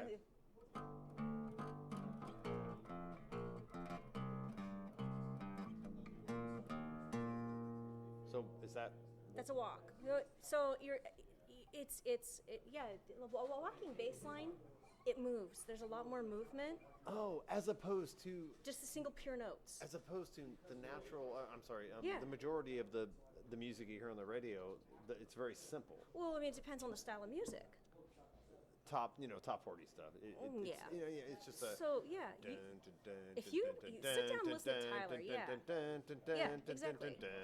So there's a lot more That's not a movement. walk. That's Yeah. got it. Okay. Yeah, he plays beautifully, and Okay. that Rickenbacker is sick. Is that his gosh, bass? yeah, he's got a Rickenbacker. Are Okay. you kidding me? Yeah, he's got a Ricky. You'll get to know those guys. You've got to. Well, Yeah. it's funny, and again, they were both so gracious, and I wish you would have been there to see me make an ass of myself. But the first two times I showed up, so okay, this is about you, but I do have to share those stories since I'm you know listening. them. The first time I went there was after Sparrow told me they were doing it, and I just showed up and I was like, okay, and they opened the show.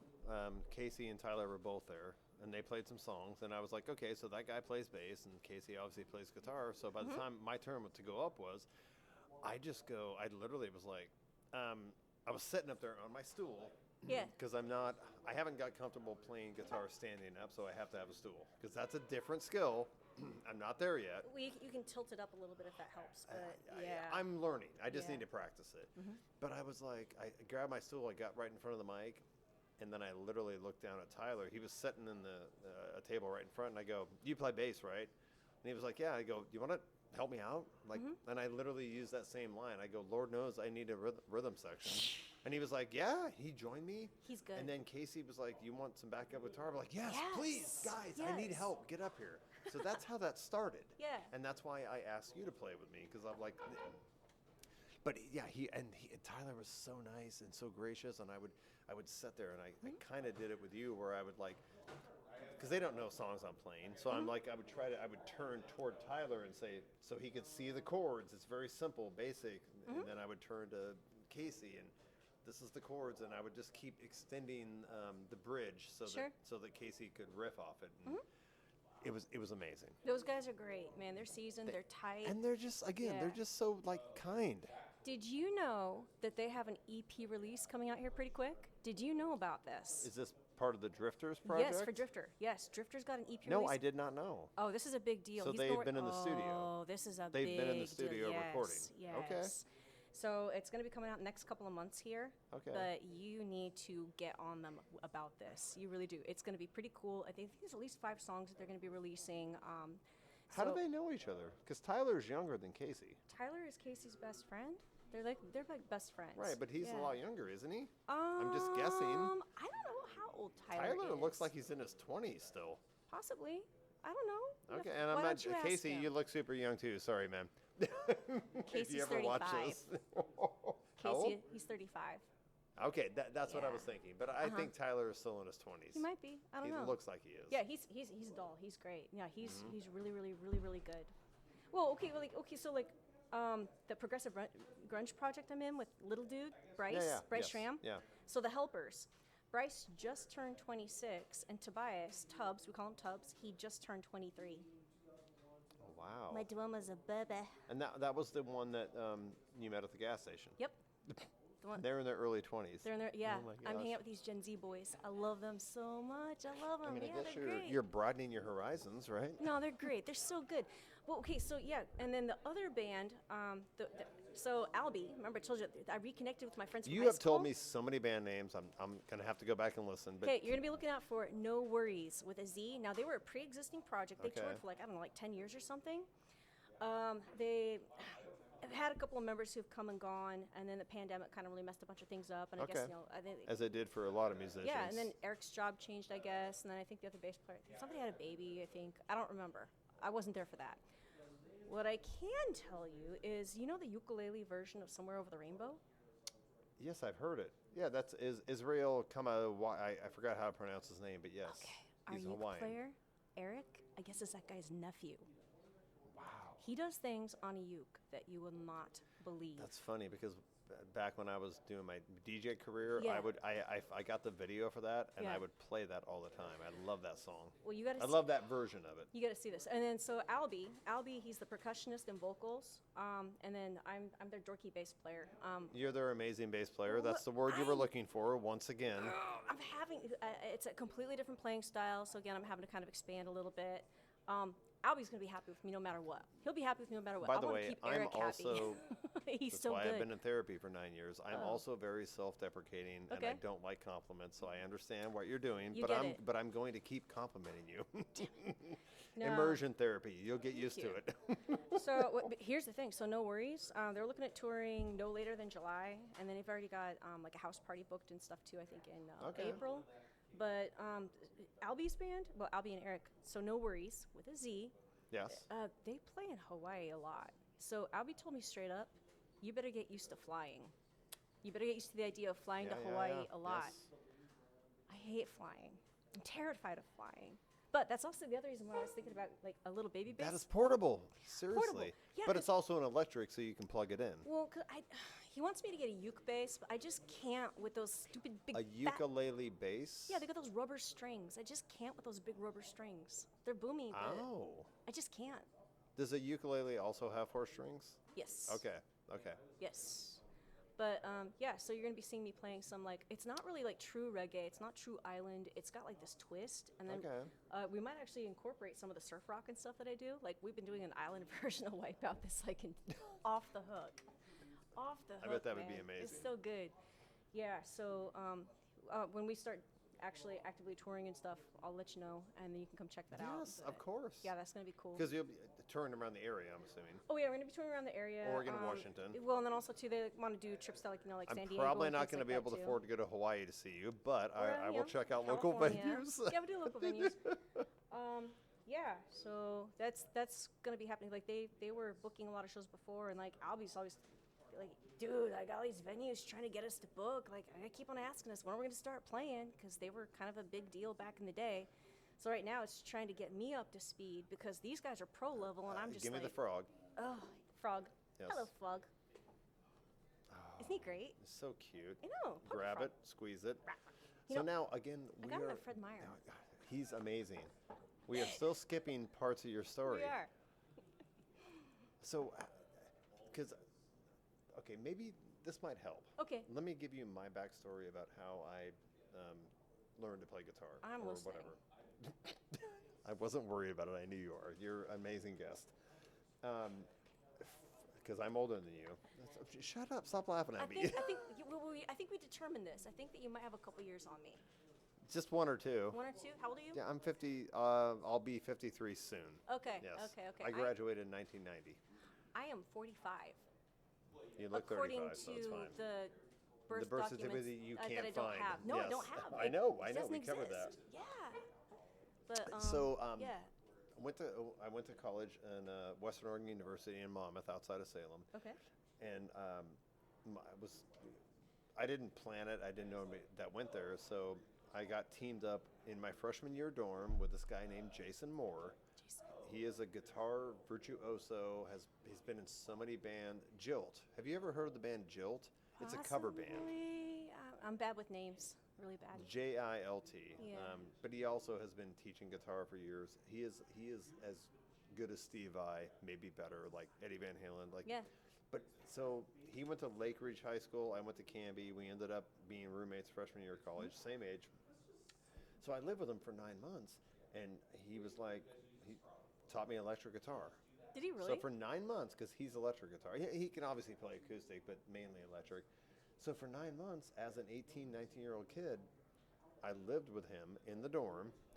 Oh, that's my friend and coworker Garrett went to Hawaii to get married, and he brought me back that pick.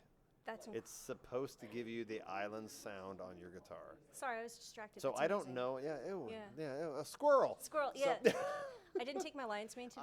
I don't know yeah. if it was just like a tourist trap, but he saw it and thought it was cool because he beautiful. knows I plays, and it does give it a different sound when you play it. But anyway, that's what that was. Okay, that's cool. Sorry. I So was like, anyway, you are literally Johnny Depp in Pirates of the Caribbean. Squirrel. that would be Doug. That would be Oh Doug. my God.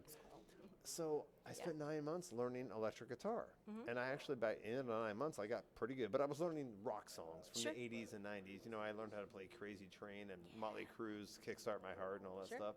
And then I kind of dropped guitar for over 20 years. Did you really? Yes, just stopped doing it. Life happened. I had my daughter, and went through some marriages. Yep. And then 3 of them, right?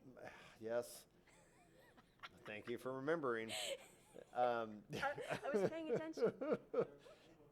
And then about, God, I can never get the year right, but it must have been at least 12 to 15 years ago. Okay. My mom, for one of my birthdays, went to a local music store in Oregon City where she was living and bought me an acoustic guitar. And I Dude. still have it for my birthday.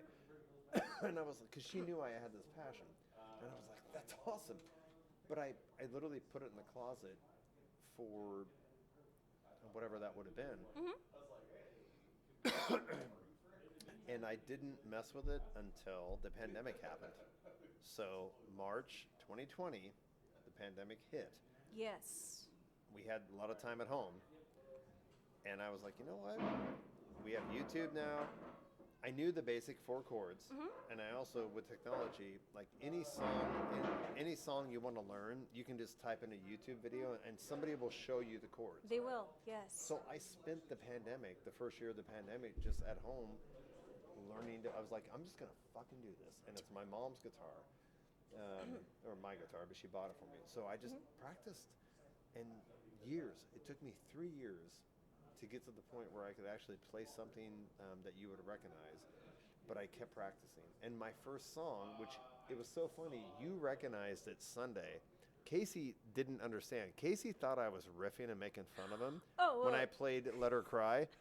Casey didn't know that song. He thought I was just fucking with him. Well, you were ad-libbing a bit. I was ad-libbing his name in there, yes. Yeah. I was kind of surprised that Casey had never heard that song before. Like, doesn't everybody know that song? I don't actually know that song. Oh my God. No, I don't. Yeah, I have no idea.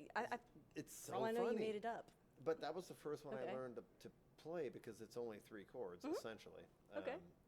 So practiced during the pandemic, and then I got into this thing, and my friends and family can tell you this story. I became that annoying guy, true story, that would take the guitar everywhere. So we would just go out randomly, and we're going to meet at a tap room or a brewery on a Friday afternoon in the summer. And Sure. meet with friends and have beers and talk, and I would just have a guitar, and I would just That's bring why it. I bought that. I would bring it with me, Yeah. and we would be sitting at a table like this, and there's like 8 or 10 people there, and I would just be sitting here, and I would talk and engage, but then I would randomly just start playing. And it was my way of getting used to playing out, getting used to playing in front of people and just practicing. Sure. But here's the punchline. I did that for like over a year, and I have to apologize publicly. I think I've said this before on my other podcast, that my friends and family that had to go through that because I sucked, I wasn't that good, I apologize, and it took the Barbie movie. Watching the Barbie movie is when it clicked, and I realized how annoying I was being. Really? Have you seen the Barbie movie? You know, it was surprisingly good. It was amazing. It was surprisingly good. But the scene on the beach when all the Kens are playing their guitar for the Barbies, Yes. the first time I watched that movie, it clicked in my head, and I realized, oh my God, I was doing that. I was being that guy, and my name is actually fucking Ken. And that's when I stopped. I'm like, I'm not going to force my friends to listen to this anymore. But I was that guy. And then what I did transition to in the last over a year and a half, is I frequent, like Tap Union. I also frequent Tap Spreller House over in East Vancouver, Gossip in the Grain, some other places, wineries. I would just go by myself and bring my guitar. And I would always make a point to, and I know it's a long story, sorry, No, I'll you're get to the good. point. No, but, you're good. I would always separate myself. I wouldn't try to infringe on other people that were just at the tap room or whatever, the brewery. I would set aside or sit on the patio outside if there was outdoor seating, it was warm. And I would just sit there and get a beer and play guitar. Sure. So I was doing my thing, but I wasn't trying to infringe on the other customers. But a lot of times what I learned was it was engaging. Like I've got video of so many times where random strangers would come up and say, oh my God, that's all. And I would give them my guitar and they would play. And, and it was like an amazing way to connect with people. It is. In a Music really random brings way. people together. It really does. Yeah. So I went through that, and my friend Sparrow, she actually gave me my first time. I didn't learn these terms until I talked to her, but she calls it playing out or busking. Have you heard that term? Oh gosh, yes. So I'd never heard it until I talked to her. So Okay. she has busted. But anyway, she was doing an acoustic set at a tap room that I was going to, and I got off work and went to meet her there, or just to show up for her set. And I showed up like, she started at 6. I got there like at 6:45, 2-hour set, had a beer, and then she took a break. And on her break, she was like, well, I'm going to go back now. Do you want to do a couple songs or do a song? And it caught me off guard. And I'd had a beer or two, so I was like, sure. But I'd never played in front of people through a PA. And I went up and I did 2 songs. I did Luke Bryan's Drink a Beer, and I did Eric Church's Talladega. And obviously I was not that good, but I got through it. And once I did that, I was like, holy shit, that was kind of like the world shifted. Like, I can do this. I sucked. I need a lot more practice, That's but the I can whole do thing. it. The I can do it thing. When you But realize you break that yes. barrier. Yes, yes. And then from that point on, I've been doing this for over a year. That's why I always have my guitar in my car. And it's gotten to a point where these tap rooms and wineries and locations, and even here, like I will go up. I'm surprised you've never seen me here if you come here. I will just show up here and go upstairs and play my guitar, or I'll do it on the patio where the fire pit is. Well, like I said, I didn't really start getting out until recently. Okay, so, but yeah, anyway. I was out on weekends. But Right. Yeah. But yeah, that's where I'm at right now. Cool. And I use it as a tool to just get comfortable playing in front of other people. That's Because pretty eventually I want to be able to just do those solo acoustic sets. Mhm. I have, because I was a DJ, I have all the PA equipment. I have this. I have tons of speakers. I can set up one speaker on a stick or put it on the ground, and I can play.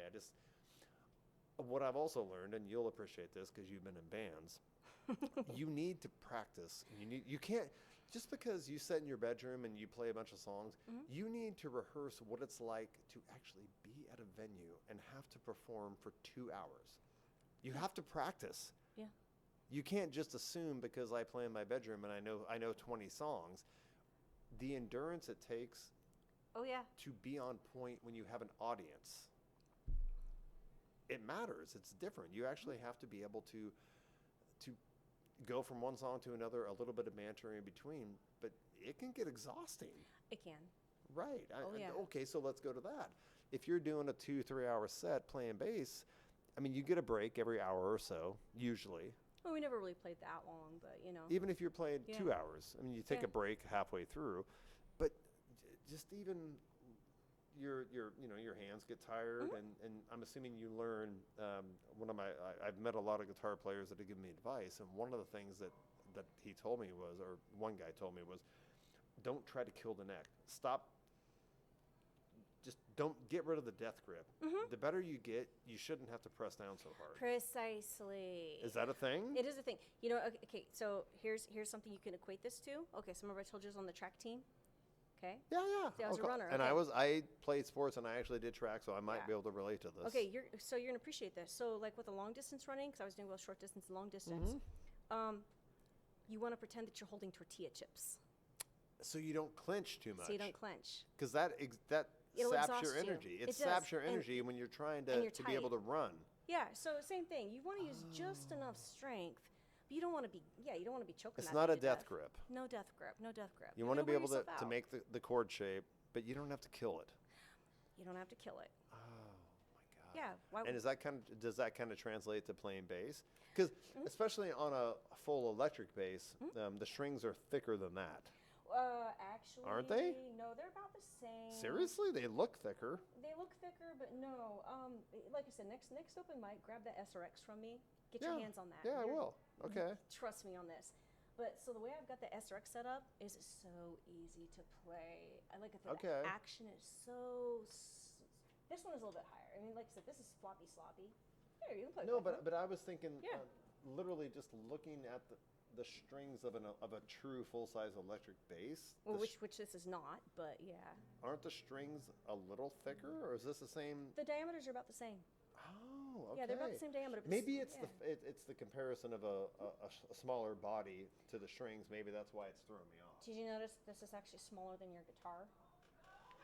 Size doesn't matter. It's how you use it.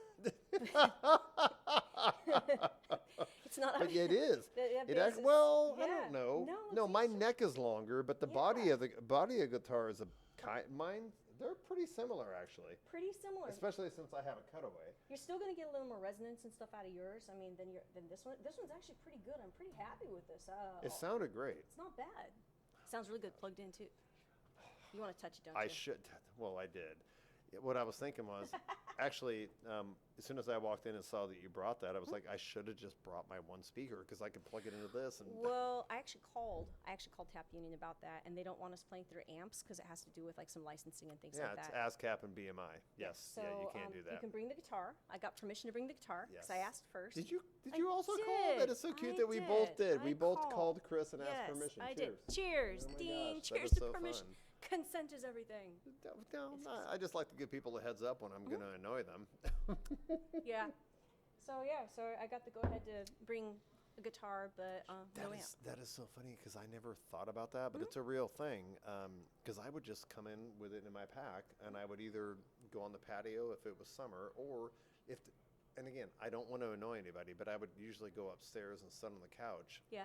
If it wasn't that packed, and I would just sit there, and they have music playing. Sure. But I would just play my guitar quietly. Yeah. On purpose. I'm not trying to draw attention, but it was part of my process to get used to playing in front of people, even if they're not listening to me. I have to get comfortable playing in front of an audience. That's a big deal. And you have to get comfortable making a mistake. And you that- have to yeah. also get comfortable playing through the mistake. Which is where we get back to the open mics. Like I had one where, so again, getting the levels right, so I can't always hear it.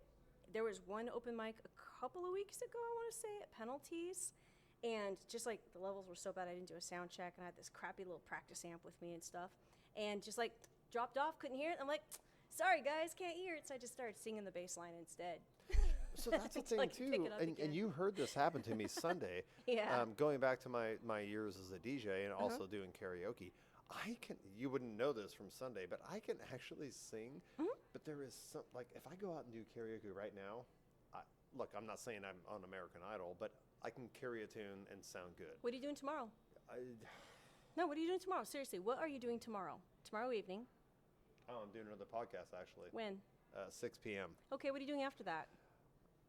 Nothing actually. I hereby challenge you to go sing karaoke at Casey's open mic at Playmakers in Hazeldale. Oh, that's right, because I saw him advertise it. Is it an open mic that includes karaoke? Includes karaoke. If you Okay. want to play an instrument, I you could can. actually do that, right? He will play for you if you want. Yeah. I mean, that's fine, but no. So yes, that actually could happen. But thank you for the challenge. But literally, I know how to sing, but there was something about playing guitar and trying to sing at the same time. It's hard. I have trouble. You heard it happen Sunday night. I kept changing my pitch and going up and down. I'm like, I can't. I was trying to do blurry, you know, and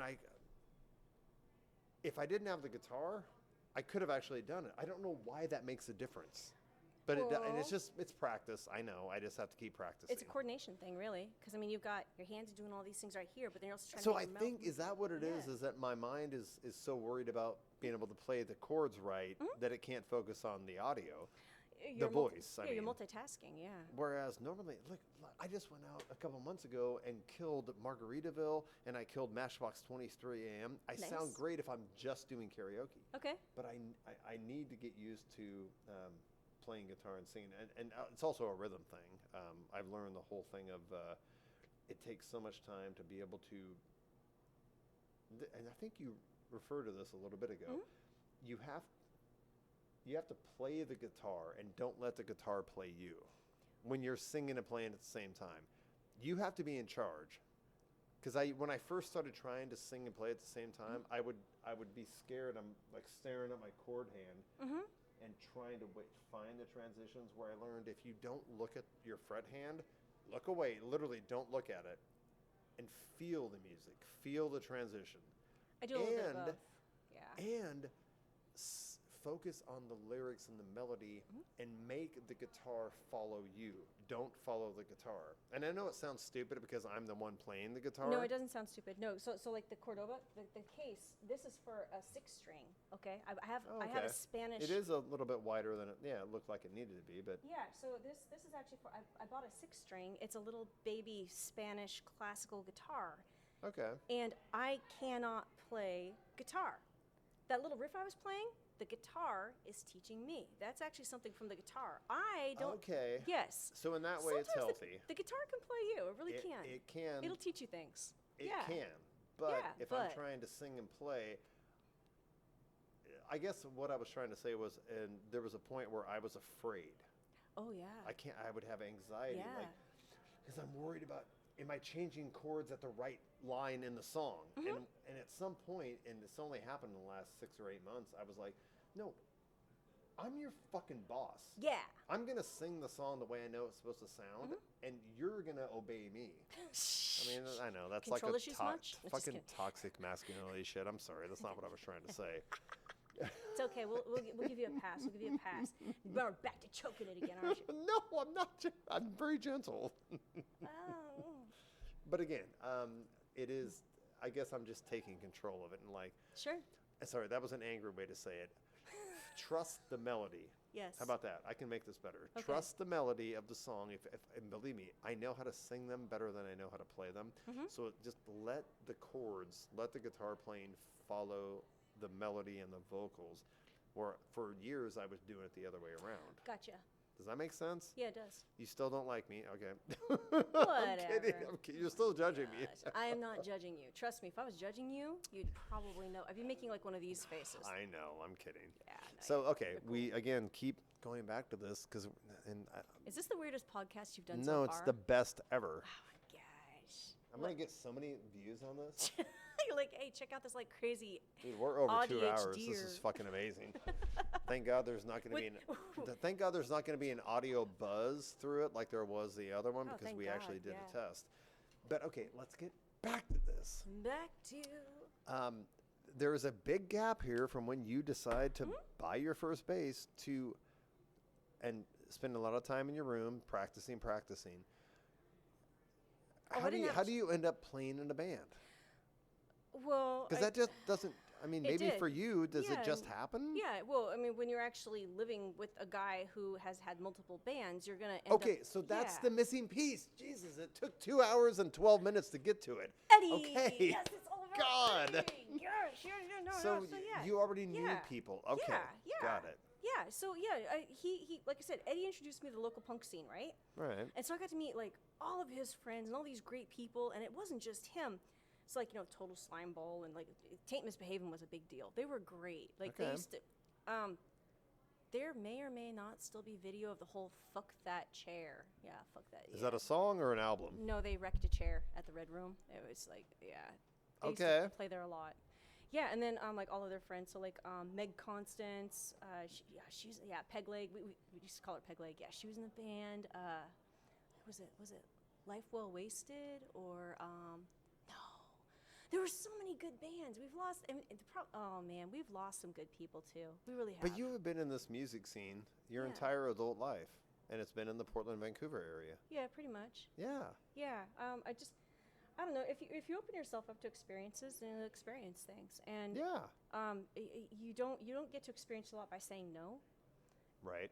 I agree And- with that. Yes. So so yeah, I've got to go do the band thing, and I get to go meet people and stuff. And And you were, I for was- the one band at least, kind of a roadie for a while, I was a roadie. which yeah. sounds amazing. It was fun. Yeah, basically I was just carrying stuff around. Yeah, but did you also get to learn some technical stuff as far as equipment and PAs and how to connect everything and Well, no, I was the mule. I'm very Okay. strong for my size. a grunt, right?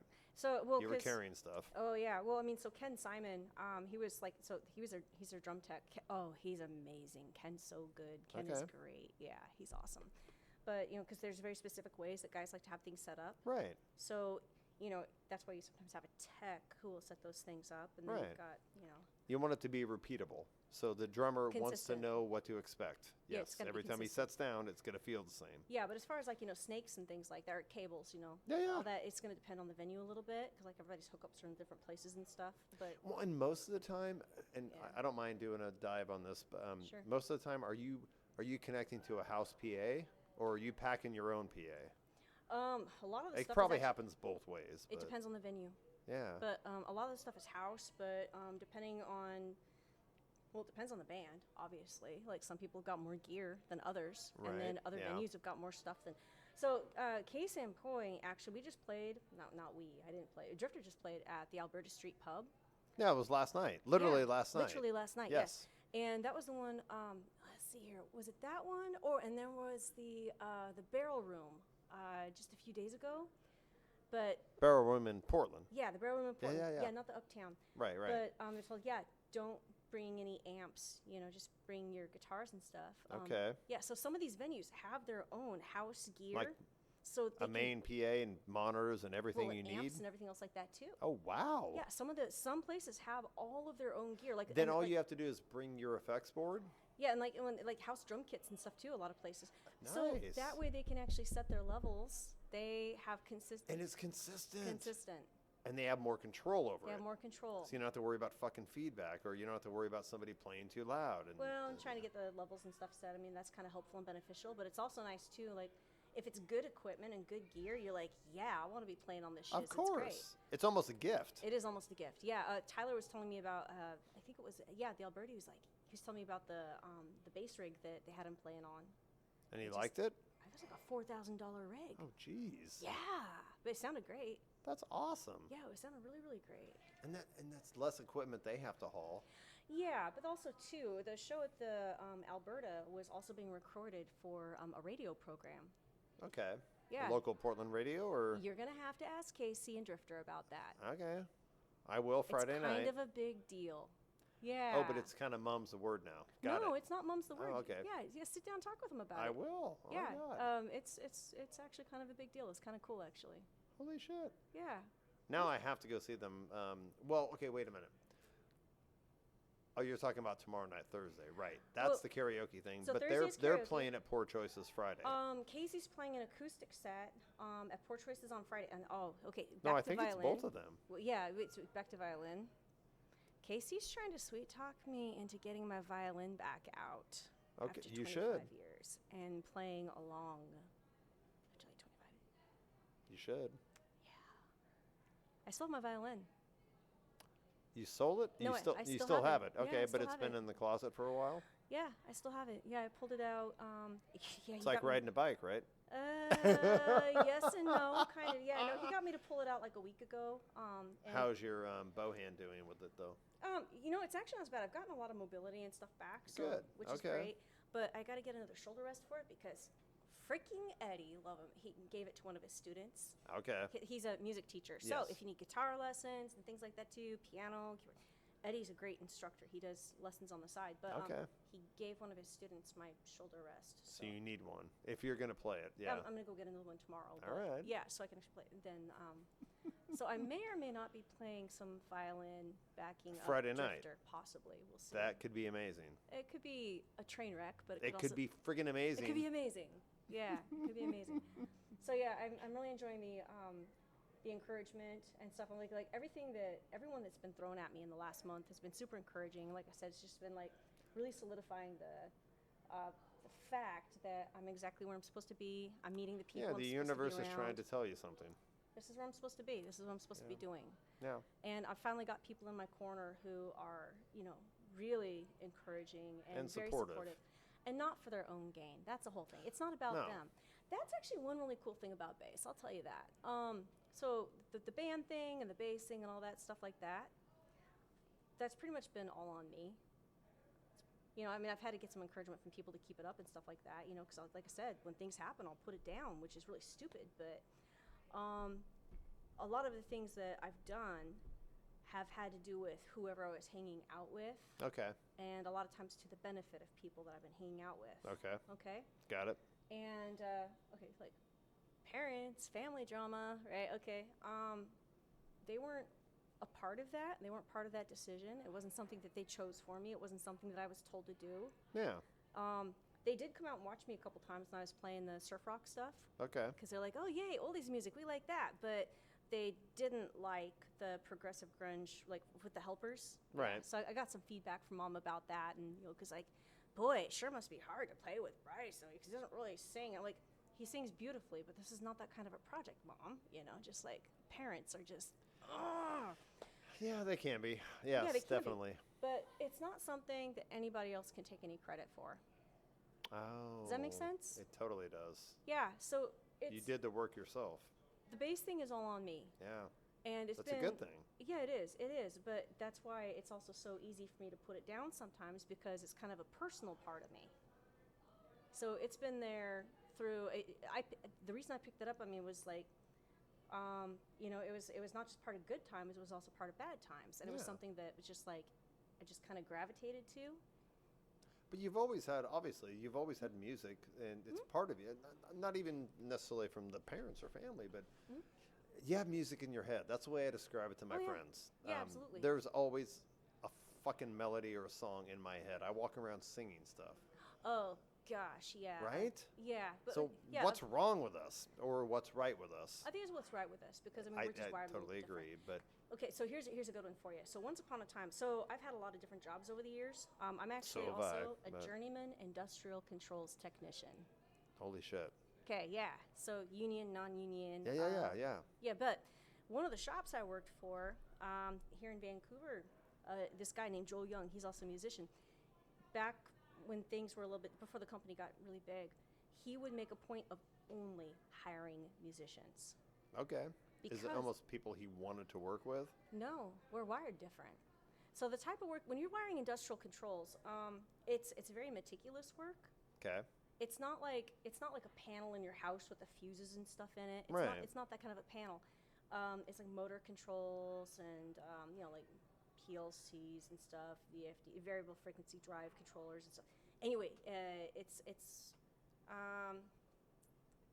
very, very, very technical, very meticulous, and has to be done by human. A robot can't do it. It's So he wonderful. was looking for Musicians musicians specifically. apparently are very good at this type of work. Yes, we Okay. had so many musicians working there at ISG, and so Joel, yeah, he plays guitar. He was great, and then another musician who was working there is Dan Harris. He plays harmonica. Like he's part of like a little project. He plays at the McMinimans. I Say can't it. Say it 5 I times can't fast. say McMinimans. It 5 times fast. Winner. Yeah, McMinimans. that wins. Yes. Yeah, so Mickey Max. He would play at Mickey Max. There you go. Yeah, so he Like plays. Kennedy School or Just yeah. he's any of them? Edgefield. Some band. okay. Yeah, he's got a band. Yeah, and so he plays harmonica, and he would whip his harmonica out at work, and he would play harmonica. And then one of my dear friends, his name was Steve Bowers. Unfortunately, he's no longer with us. He had a heart attack, but he was a great drummer, and he was one of my best friends, man. But we had just all these musicians that I was working with, but we've got like just a little bit of a different sense of things than a lot of other Which people applies very well to that job, do. Yeah, and then also too to that industry.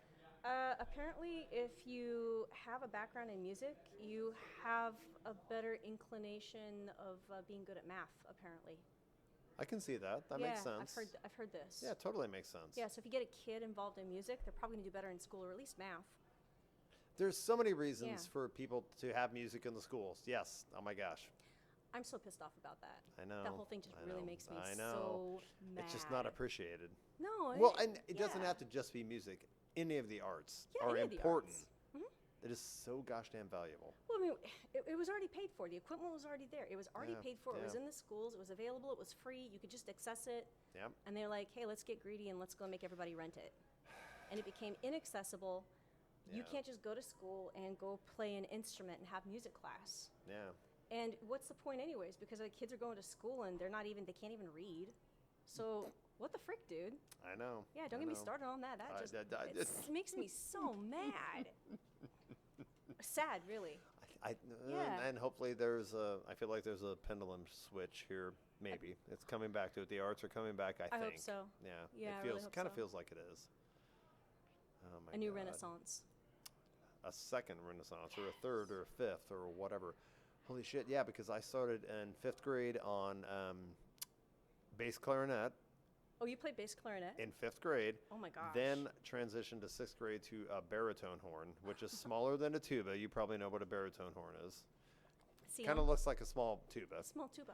Yeah, and then didn't mess around with anything until freshman year of college when I played guitar with my roommate and dropped that, and yeah. Played trumpet in 5th grade. We all had to though. So elementary school, 3rd and 4th grade was the recorder. Did Third you play the graders- recorder? Yes, I still have mine, and mine's got all sorts of chew marks on it. 'Cause I chew on Yes, things. yes. Yeah, I chewed the Oh heck my out of God. mine. Yeah, I've This still got friggin' it. recorder was I've the still- best ever. High cross buns, right? Oh my God. You know what I'm talking about. I do, and I remember in the 4th grade learning how to sing "Oh Christmas Tree" in Russian. "Oh Tannenbaum, oh yes. Tannenbaum," Yes. and I can't remember the rest, but yes. There was oh gosh, there was some song we had to sing in a different language. I don't remember what it was. Whatever. Let me pause it again. I have to go potty. Okay. It's probably again, shout out to Tap Union. It's their fault. They keep feeding us beverages, which makes me have to go potty. Ow.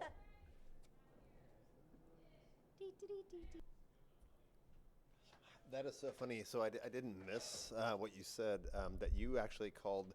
Did you talk to Chris when you called to ask about bringing a little bass amp or something? Some girl. Okay. I just called the main. I mean, not some girl. It was just some chick. You know. I know. Yeah. No, I called. Yeah, but you didn't know who the owner was, right? So when I called him yesterday, one of the employees answered. I was like, "Is Chris there?" And they're like, "Yes, Ken. And we see your caller ID. We know who you are. Yes, Chris is here." So I asked him, and he was totally awesome about it. But it didn't occur to me that you might call and ask if you can bring an amp. That's awesome. I love that. Okay, you're making me laugh here. You're not supposed to do that. I cannot keep a straight face. Thank you for that. And that is going to be on the podcast. So once I post this on YouTube, you have to share it with whoever you're talking I can't to. tell you. No, I don't want to know. I can't tell you what was just said. No, I don't want to know. But share this clip of the podcast, and I'll give you. You can look at it and figure out what minutes and hours it was at. But Casey, you have to show your friend. That's all you, buddy. Oh, that was Casey. That was Casey. Yes. That was So you have to Casey. share this with Casey. That's fucking hilarious that it was on the podcast. I Yeah. don't want to know what he said. I'm not telling you. You should not. That's I'm not fine. telling you what he said. But I love that you're talking to Casey He on said, the podcast. he said something very funny. Yes. Well, he always does. He's an amazing person. Oh, he's hilarious. Yeah, he's great. He's great. And it's almost like you should tell him that, yeah, we talked about how you met him. Oh yeah, yeah. Drunk on a sidewalk in Vancouver. Well, yeah. My friend was drunk in the. I thought You want to see that video? Yes, but I thought you said that my- Casey was stumbling down the No, sidewalk no, no, drunk. no, Oh, no, your no, no, friend no. was drunk. Yeah, my friend. Then I'm glad we clarified this. We were. He did a lot of day No, drinking. please was clarify happening. this A because lot of it day wasn't drinking. Casey that was no, drunk. Oh, no, Jesus. no, I had this wrong the whole time. Oh my But your friend was drunk and leaned out the window and said, "Are you famous?" Here, I'm just gonna. Oh, this, Okay. I can't believe I'm gonna show you this. This is great. So I'm glad we clarified because I thought you Yeah. I thought you were well, talking about. maybe he was. I don't know. No, I'm sure he was fine. No, they've been mostly like. Oh, here we go. Okay, so this is, and I don't even know why I was. I just whipped my phone out and I was like recording my friend. You're like, this is a moment I should And document. I don't know why. He's sitting there. He's putting this big old fat dip in his lip because he's got a nasty chew habit and stuff. Gee, And I I'm showed sorry, him- Casey. I didn't, no, and I show my friend later, and he's like, "Why are you recording me chewing tobacco?" I'm like, Right, I why don't would you do that? know. I don't know. I do Oh things my I God. don't know. So this is the video. Oh, it was daytime. That's right. You told me that. Yeah, day drinking.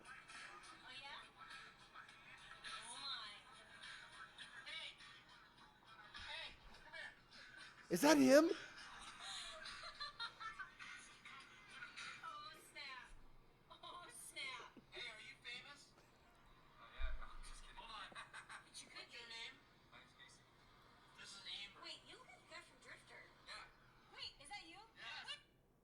I promptly jumped out of the car and gave him a So hug. I made but I made a point to not show the video on video. It's But, on. oh my God, Facebook, Casey, but, that was so sweet and kind of you. You really are a genuine person. The way you handled that, he was like just real. He was like, yeah, hey, I'll come say hi to you. Gosh, yeah. I mean, He's a good guy. well, I mean, yeah, having drunk guys yell at you out a window of a classic car is weird.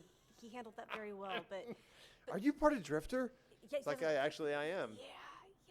So he remembers that moment. I but did. yeah, we've had some laughs over that, but And that doesn't surprise me because Yeah. again, I've only got to know him yeah. for the I think Sunday was the third or fourth time I ever did that Okay. open mic with him. But every time I've talked to him, he has been nothing but genuine. Oh, just yeah. incredibly, just a good person. I get a really good vibe off him, as well as you, obviously. He's calling me right now. Should I Answer it. that? Answer it. Put it on video. Yes. Hey, Casey. Put it on speaker. You're on speakerphone on a podcast. Oh, my bad. No, it's fine. Oh, is Keep that Tavia? talking. Oh no. Oh! Call him back. No. Okay. Damn. No. He and Tavia they went to go see a show. Tavia is great. She's awesome. Actually, she was there. Oh, We were bouncing right. the salt shakers. No, but that was after I left. Oh, yeah, Because I you- saw you post photos with her, but Yeah, I yeah. think that happened after I left Oh, yeah, because I she's had to work the great. next Yeah, day, she's so I fun. left. She's awesome, dude. Yeah, Oh, she's. is she a musician also, or? Yeah. Oh, right on. Was she, did Yeah. she play and I missed Yeah, her? No, she didn't play there. She was just hanging out. But Oh, that's cool. yeah, she lives in Newburgh. It's a bit of a drive. Oh, I know exactly where it's at. Yes, that's a Yeah. little southwest of Canby, Yeah. Oregon. Yeah, All right. she does hair. I would tell you to go have your hair done, but Maybe she can make my head look better. Can she give me like a high sheen, polish it for me? Get Buffett. Buffett, yes. Mhm, My God. exactly. Yeah. So, you have siblings? Not anymore. I have one I don't speak to. we don't have to. Yeah, no, talk she's. about it then. I've got a sister that's 13 months younger than me, but I don't talk to her anymore. Okay, that's fine. Yeah. But just the one. Yeah, sibling. just the one. Okay. Yeah. And do your parents still live in the area? They do. Vancouver. Okay, and so they're alive and well, thank God, or as good as they can be at their They're age. alive and as good as they can be for the choices they've made in their life. Okay, and we don't have to get into that. Yeah, just not So- very healthy people. All right. Yeah. Well, and So- my parents weren't either. I mean, they were both amazing in their own ways, Yeah. but they didn't have the healthiest lifestyle. I lost them both in the last 3 years. Oh, that's unfortunate. Yeah. Well, I mean, yeah, and I've talked about it on other podcasts. It was again, this is not about me, but my dad had become a burden to me and both my brothers, and we loved him dearly. But it was, and also his health condition. It was just a good thing for him to go. He wasn't suffering, and he wasn't a burden. My mom was unexpected, and it happened really quick, like the best way it could have. We got to spend the last 2 weeks of her life with her in the hospital, and she was coherent. We could talk. She had a stroke. Oh dear. So totally unexpected. Yeah. But it happened fast. Like we didn't have. Yeah. She didn't have to go to like a facility and live for the last 6 months of her life without using the left side of her body. But yeah, you got to, me and my brother and her brother, my uncle, we got to spend literally every single day in the hospital with her for the last 2 weeks and have all those conversations you always want to hope you can have with the people before they go. Absolutely. I shouldn't have brought it up because I always start crying. But no, it was it's fucking perfect. okay. It was amazing. You can cry if you need to. It's all right. No, it's fine. But it was really cool. Yeah. And I guess maybe, didn't I send you the one episode I did with Paul Young? Yeah, the author. I was going. Yeah, he lived in Ghana. I was watching part of that. I'm Yeah. just curious because I kind of explained the origin of the podcast. Yeah, you did. How my mom had this idea to do this with her mom in the 90s, but she never did it. And then when my mom passed, it was like, that was the impetus. Like, I have to fucking do this podcast. Well, so my grandpa on my mom's side, he actually started writing a memoir about his life when he was growing up. That's awesome. Yeah, so we still have that somewhere. Like my mom's got that, or I think it's digitally stored. But Well, and again, yeah. with technology, it is so easy to do this now. Oh, it is. Yeah. It is so easy to just record people telling their stories, and I don't know if you didn't get through the whole podcast, but another reason I do this is I like talking to people that have lived different lives than I have. That's how I learn and grow as a person, and I learned so much stuff. And it's like a gift. And then also the other point of it is, if I can capture people telling their stories in their own words, from their own voice, then when they're gone from this earth, their generations to come can hear the person tell their story instead of hearing, people, family and friends that knew them and just saying, oh yeah, you're so-and-so, your mom, Sure. your sister was this, and the best part about this, and this is how they grew up. I'm like, I'd rather listen to them tell their story. I think it's a really nice concept. Yeah. Yeah, get people while you can, while they're around. Yeah. So Because everybody has value. Everybody has Oh, yeah. lessons, life experiences. That is how you grow as a person. You have to talk to people that have had different experiences than you. And I'm sorry I'm getting worked up about No, this. it's all right. But in this day and age, it seems really important when everybody is so fucking divided to remind us how we're all kind of the same. we really are. People have become way too divided, and it's just, I don't know, it's tribal. People have just embraced tribalism. And because of social Yeah. media, there's good things about it, but there's also technology. There's good things about it, there's bad things about The it. silo. If you would sit down and have a conversation for an hour or two, like we're doing now, with somebody that you thought you hated, I guarantee You thought you hated me? Not you, stop it. Kidding. I Just know. kidding.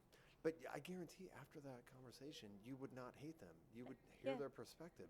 But all this, whether it's fucking X or Instagram, social media shit, just sound bites and get on there and just make a comment. Like, that's not how humans are meant to communicate. No, but also too the way the algorithm works, people become it's called siloed. So what it happens is that what you interact with and stuff like that It dictates feeds you what more of you're gonna- that. Yeah. It just so emphasizes the shit you already believe, Yeah. even if it's wrong. exactly. Yes. Yeah, exactly. I'm so glad you know that. And Sorry, of course you know that. Well, but no, just like oh, gosh, recent events have been just like so insane. So I did a contract recently up at the St. John's Medical Center up in Longview. It was a low volt contract. I was like pulling fiber optic cables, installing antennas and things like that. oh shit. Oh, I do all sorts of crazy stuff. Yeah. No, that's amazing stuff. Yeah. It's not crazy. But here's the thing. In the hospitals, the main way that they actually disinfect things is with UV. They've got these big machines that they take into the rooms that will Okay. actually sanitize the entire room, okay? I've So heard about that. UV light for sanitation is an existing thing. And back during, well, when pandemic first happened, one of my friends, like, oh gosh, like the whole Portland community just went nuts. And people were on both sides of the fence, and it Right, was so of divisive. course. One of my friends, he was one of my friends. He kind of, I had to block him because he went so far the wrong way. There was a lot of rhetoric about Donald Trump said to inject bleach and swallow light bulbs, right? Okay, which is, I don't like politics. I hate politics. Politics is dumb. You know what politics is? Poly, meaning many ticks, blood-sucking parasites, okay? Yeah. That's your politics. Yes. But I just merely mentioned, it's like, well, hey, dude, you know that they use UV for sanitation in the hospitals. If you can actually have a way to actually introduce UV light as a way to actually sanitize, maybe that's something. Maybe that actually would work. I don't know. Right. He got so mad at me, and he started making comments about don't swallow a light bulb, and he actually, he made That's not what that means. Yeah, I know, but How do you make that incredible jump in logic? I don't know. That's people Saying we're yeah. sanitizing with UV. Yeah. Nobody told you to swallow. Well, a light bulb, yeah. Well, but then he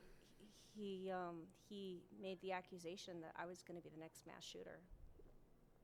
That's the jump that he made. Okay. This is the logic these people have been followed. It was so I Well, and I also panicked, dude. I what- panicked. So where that goes back to is when I was Yeah. talking about the downside of social media and being connected is Yeah. people and all these social media platforms, and you know this, they will interact with another person online in a way that they would never do if they In were face to person. face with you. But at the same time, this was a friend of mine. This was somebody I knew personally. But there is something about Yeah. the medium that they're using True. that even I've had this problem with people I went to high school with or grew up with or whatever, or even close friends that I'm currently seeing. The shit they will say in comments on social media is something they would never say in.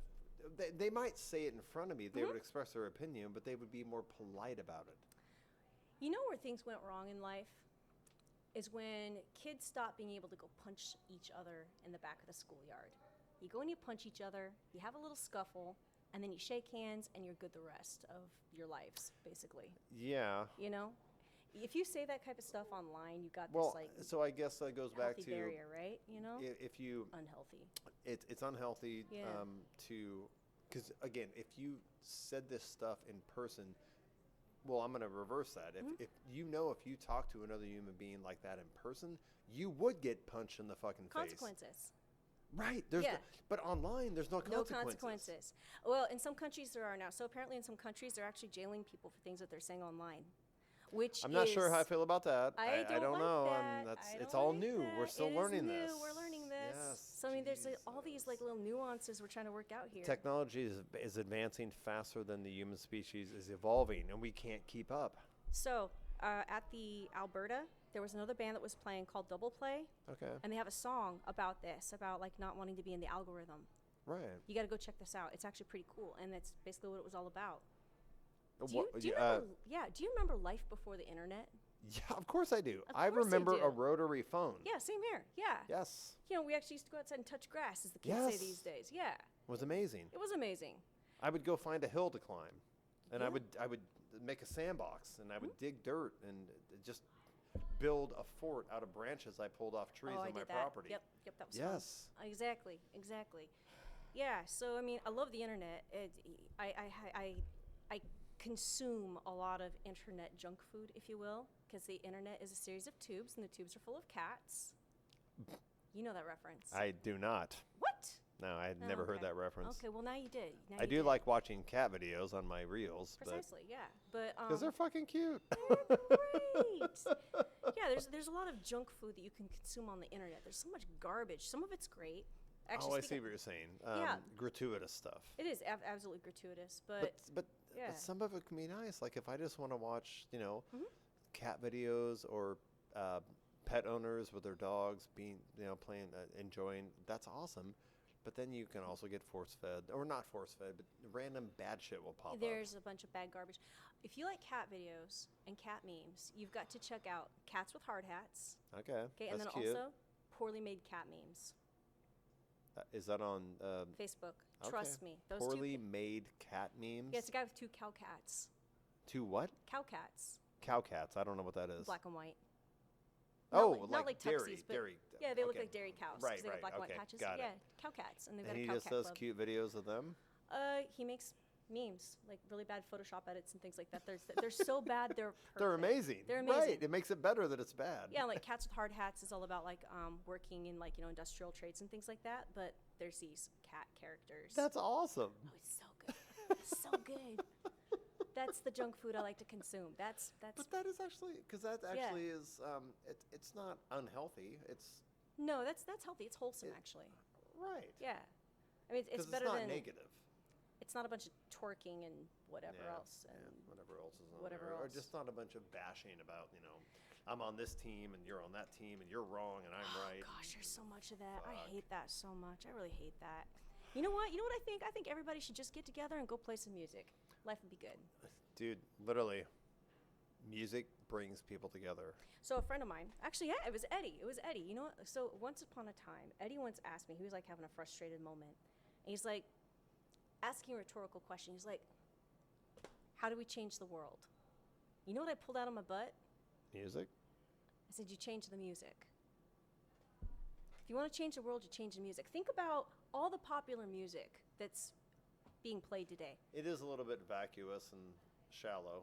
Is that what you're saying? Okay. You Yeah. want to change the world, you change the music. So garbage in, garbage out. That was like the old programming stuff. Alright, Think about that.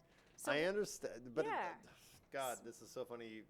Because I think we talked about this Sunday. Maybe it's I don't either know. with you or Sparrow, or maybe Casey. I absolutely understand what you're saying, but I also have room for vacuous, stupid shit, which is why I love Nickelback. Did we talk about this Sunday? Did I yeah, bring up Nickelback? there was that documentary you were talking about. Hate to Love, Hate to Nickelback. love. Yeah, you know what? I don't hate them. I don't hate them at all. I I know. understand why people hate them, but at the same time, I'm not going to be like all Because they actually bandwagon write about some it. really good fucking songs. They Yeah, also it's write great. some songs that will make you lose IQ points if you listen to them. Just vacuous, stupid shit. Oh, yeah. But sometimes I want to hear vacuous, stupid shit. Yeah. But they also write amazing songs. Yes. And is it formulaic? Yes, sometimes. But I'm sorry, they sold like 30 million albums, so it's They're doing something right. and they're actually decent people. If you watch the documentary, they are just like you and me, Okay. and they came up in the trenches. They weren't on American Idol or whatever. They were playing the clubs for 10 people that hated them. They went through it. But it's also it's formulaic. It's cookie cutter. It's the same four chords. And, Sure. Yeah, a lot of it does sound alike, but it's that But lather, it's rinse, just repeat, you know? it's yacht rock. Oh, on a summer day. Okay, now yacht rock is its own thing. It is its own thing, but I'm It's just its own comparing thing, it to it's gratuitous, guilty pleasure music. Although some of that stuff's fucking good. Yacht rock is pretty diverse. You're gonna make me fucking Do it. this. Do it. There you go. All right. Yay, do it. Thank God I don't have to have a capo for this one. I like that your capo is pink. Hey, I support breast cancer. Oh, is that what I'm that sorry. is? That's why. Sorry, not support it, but obviously like I'm against it. I'm glad Stop. I'm glad you clarified I that. know that sounded so bad. It sounds terrible. Yes. So I support. my Okay. Pam, my third wife, is a survivor. Her Oh, wow. cousin Ann is going through it right now. So yeah. Dude, definitely. yeah, that's a So yeah, we're gonna do. Okay. Let's do this one. sure. Yeah, So pick your pick. Let's make a quick little tribute to fucking Nickelback. all right? Nickelback. So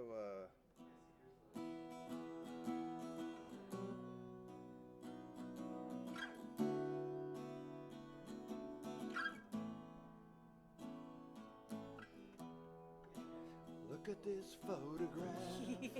Every time I do, it makes me laugh. How did our eyes get so red? And what the fuck is on Amber's head? This is where I grew up. So there's that one. That's wonderful. And then there is the Okay. I'm through with standing in line. The clubs I'll never get in. It's like the bottom of the ninth, and I'm never gonna win this. Life hasn't turned out quite the way I want it to be. I want a brand new house on an episode of Cribs and a bathroom I can play baseball in. King size tub big enough for 10 plus me. And then there is. Oh, here's the capo. Is it the second fret? I- This is a tearjerker. Okay. Well, I know the feeling of finding yourself stuck out on the ledge, and there ain't no healing from cutting yourself with the jagged edge. I'm telling you that it's never that bad. Take it from someone who's been where you're at. You're laid out on the floor, and you're not sure you can take this anymore. So just give it one more try to a love. Now you actually know the song, or you're just singing along? I can pick up chords and roots. Some of it I know. That's some called Lullaby. Yeah, I don't know if I know that one. There's something I know the other Oh, ones. here's one you'll know. Okay, maybe. I bet. Okay.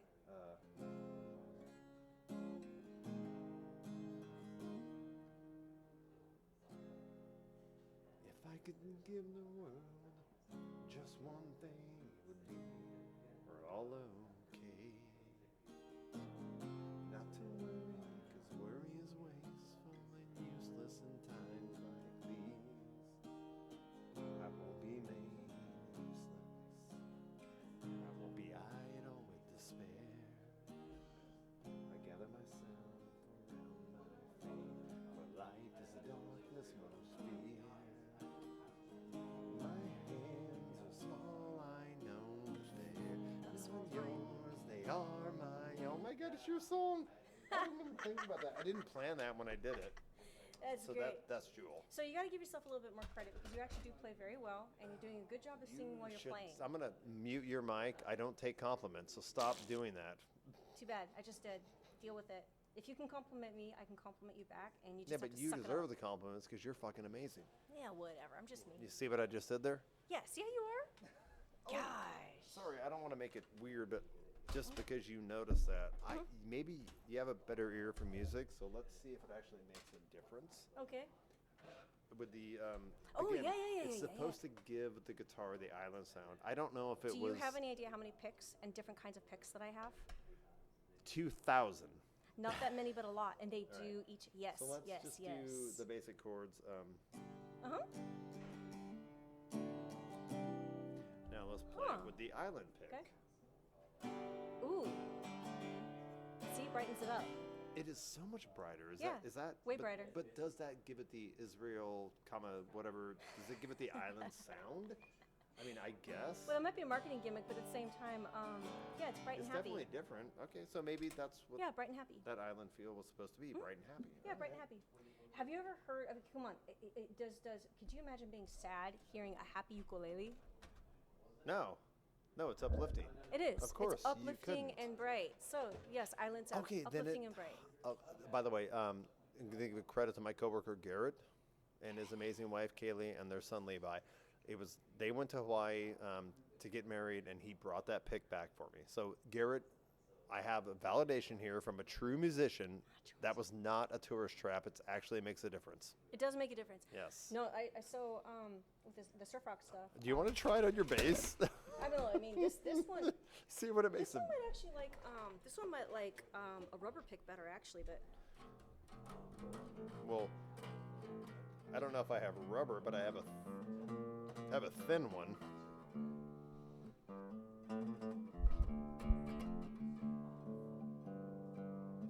I mean, it still sounds like a good bass sound.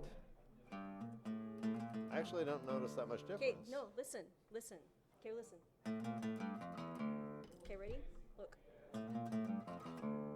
So this, listen. Is it because it's thicker? Yeah.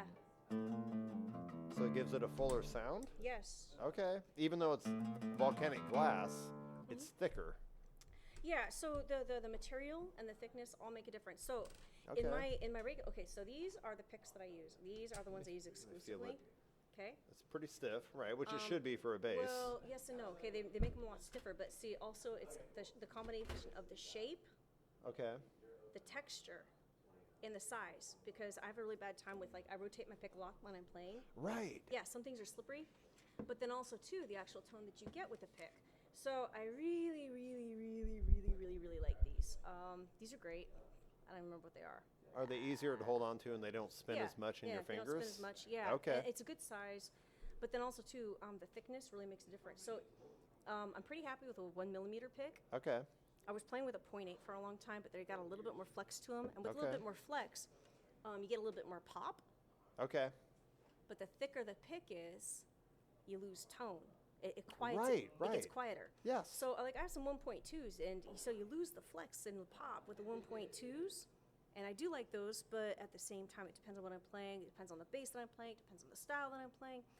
But overall, I really like these 1 millimeters. These are my. That's go-to. kind of your sweet spot. It's my sweet spot. Okay. But I was also playing with like all these different kinds of picks and styles and brands and thicknesses and textures, and I even had felt picks I was playing with for a while. Felt? Yeah, felt. Yeah, yeah. I've never heard of that. Oh gosh, yeah. But so that Must give it a really soft it does, sound. but it's scratchy. So you hear the scratchy noise through the pickups, Oh, okay. but it softens the sound, but it makes it scratch. But that song I was playing, that peace pipe song, Right. you know that song. Yeah. So usually when I play that song, I specifically use a rubber pick, Okay.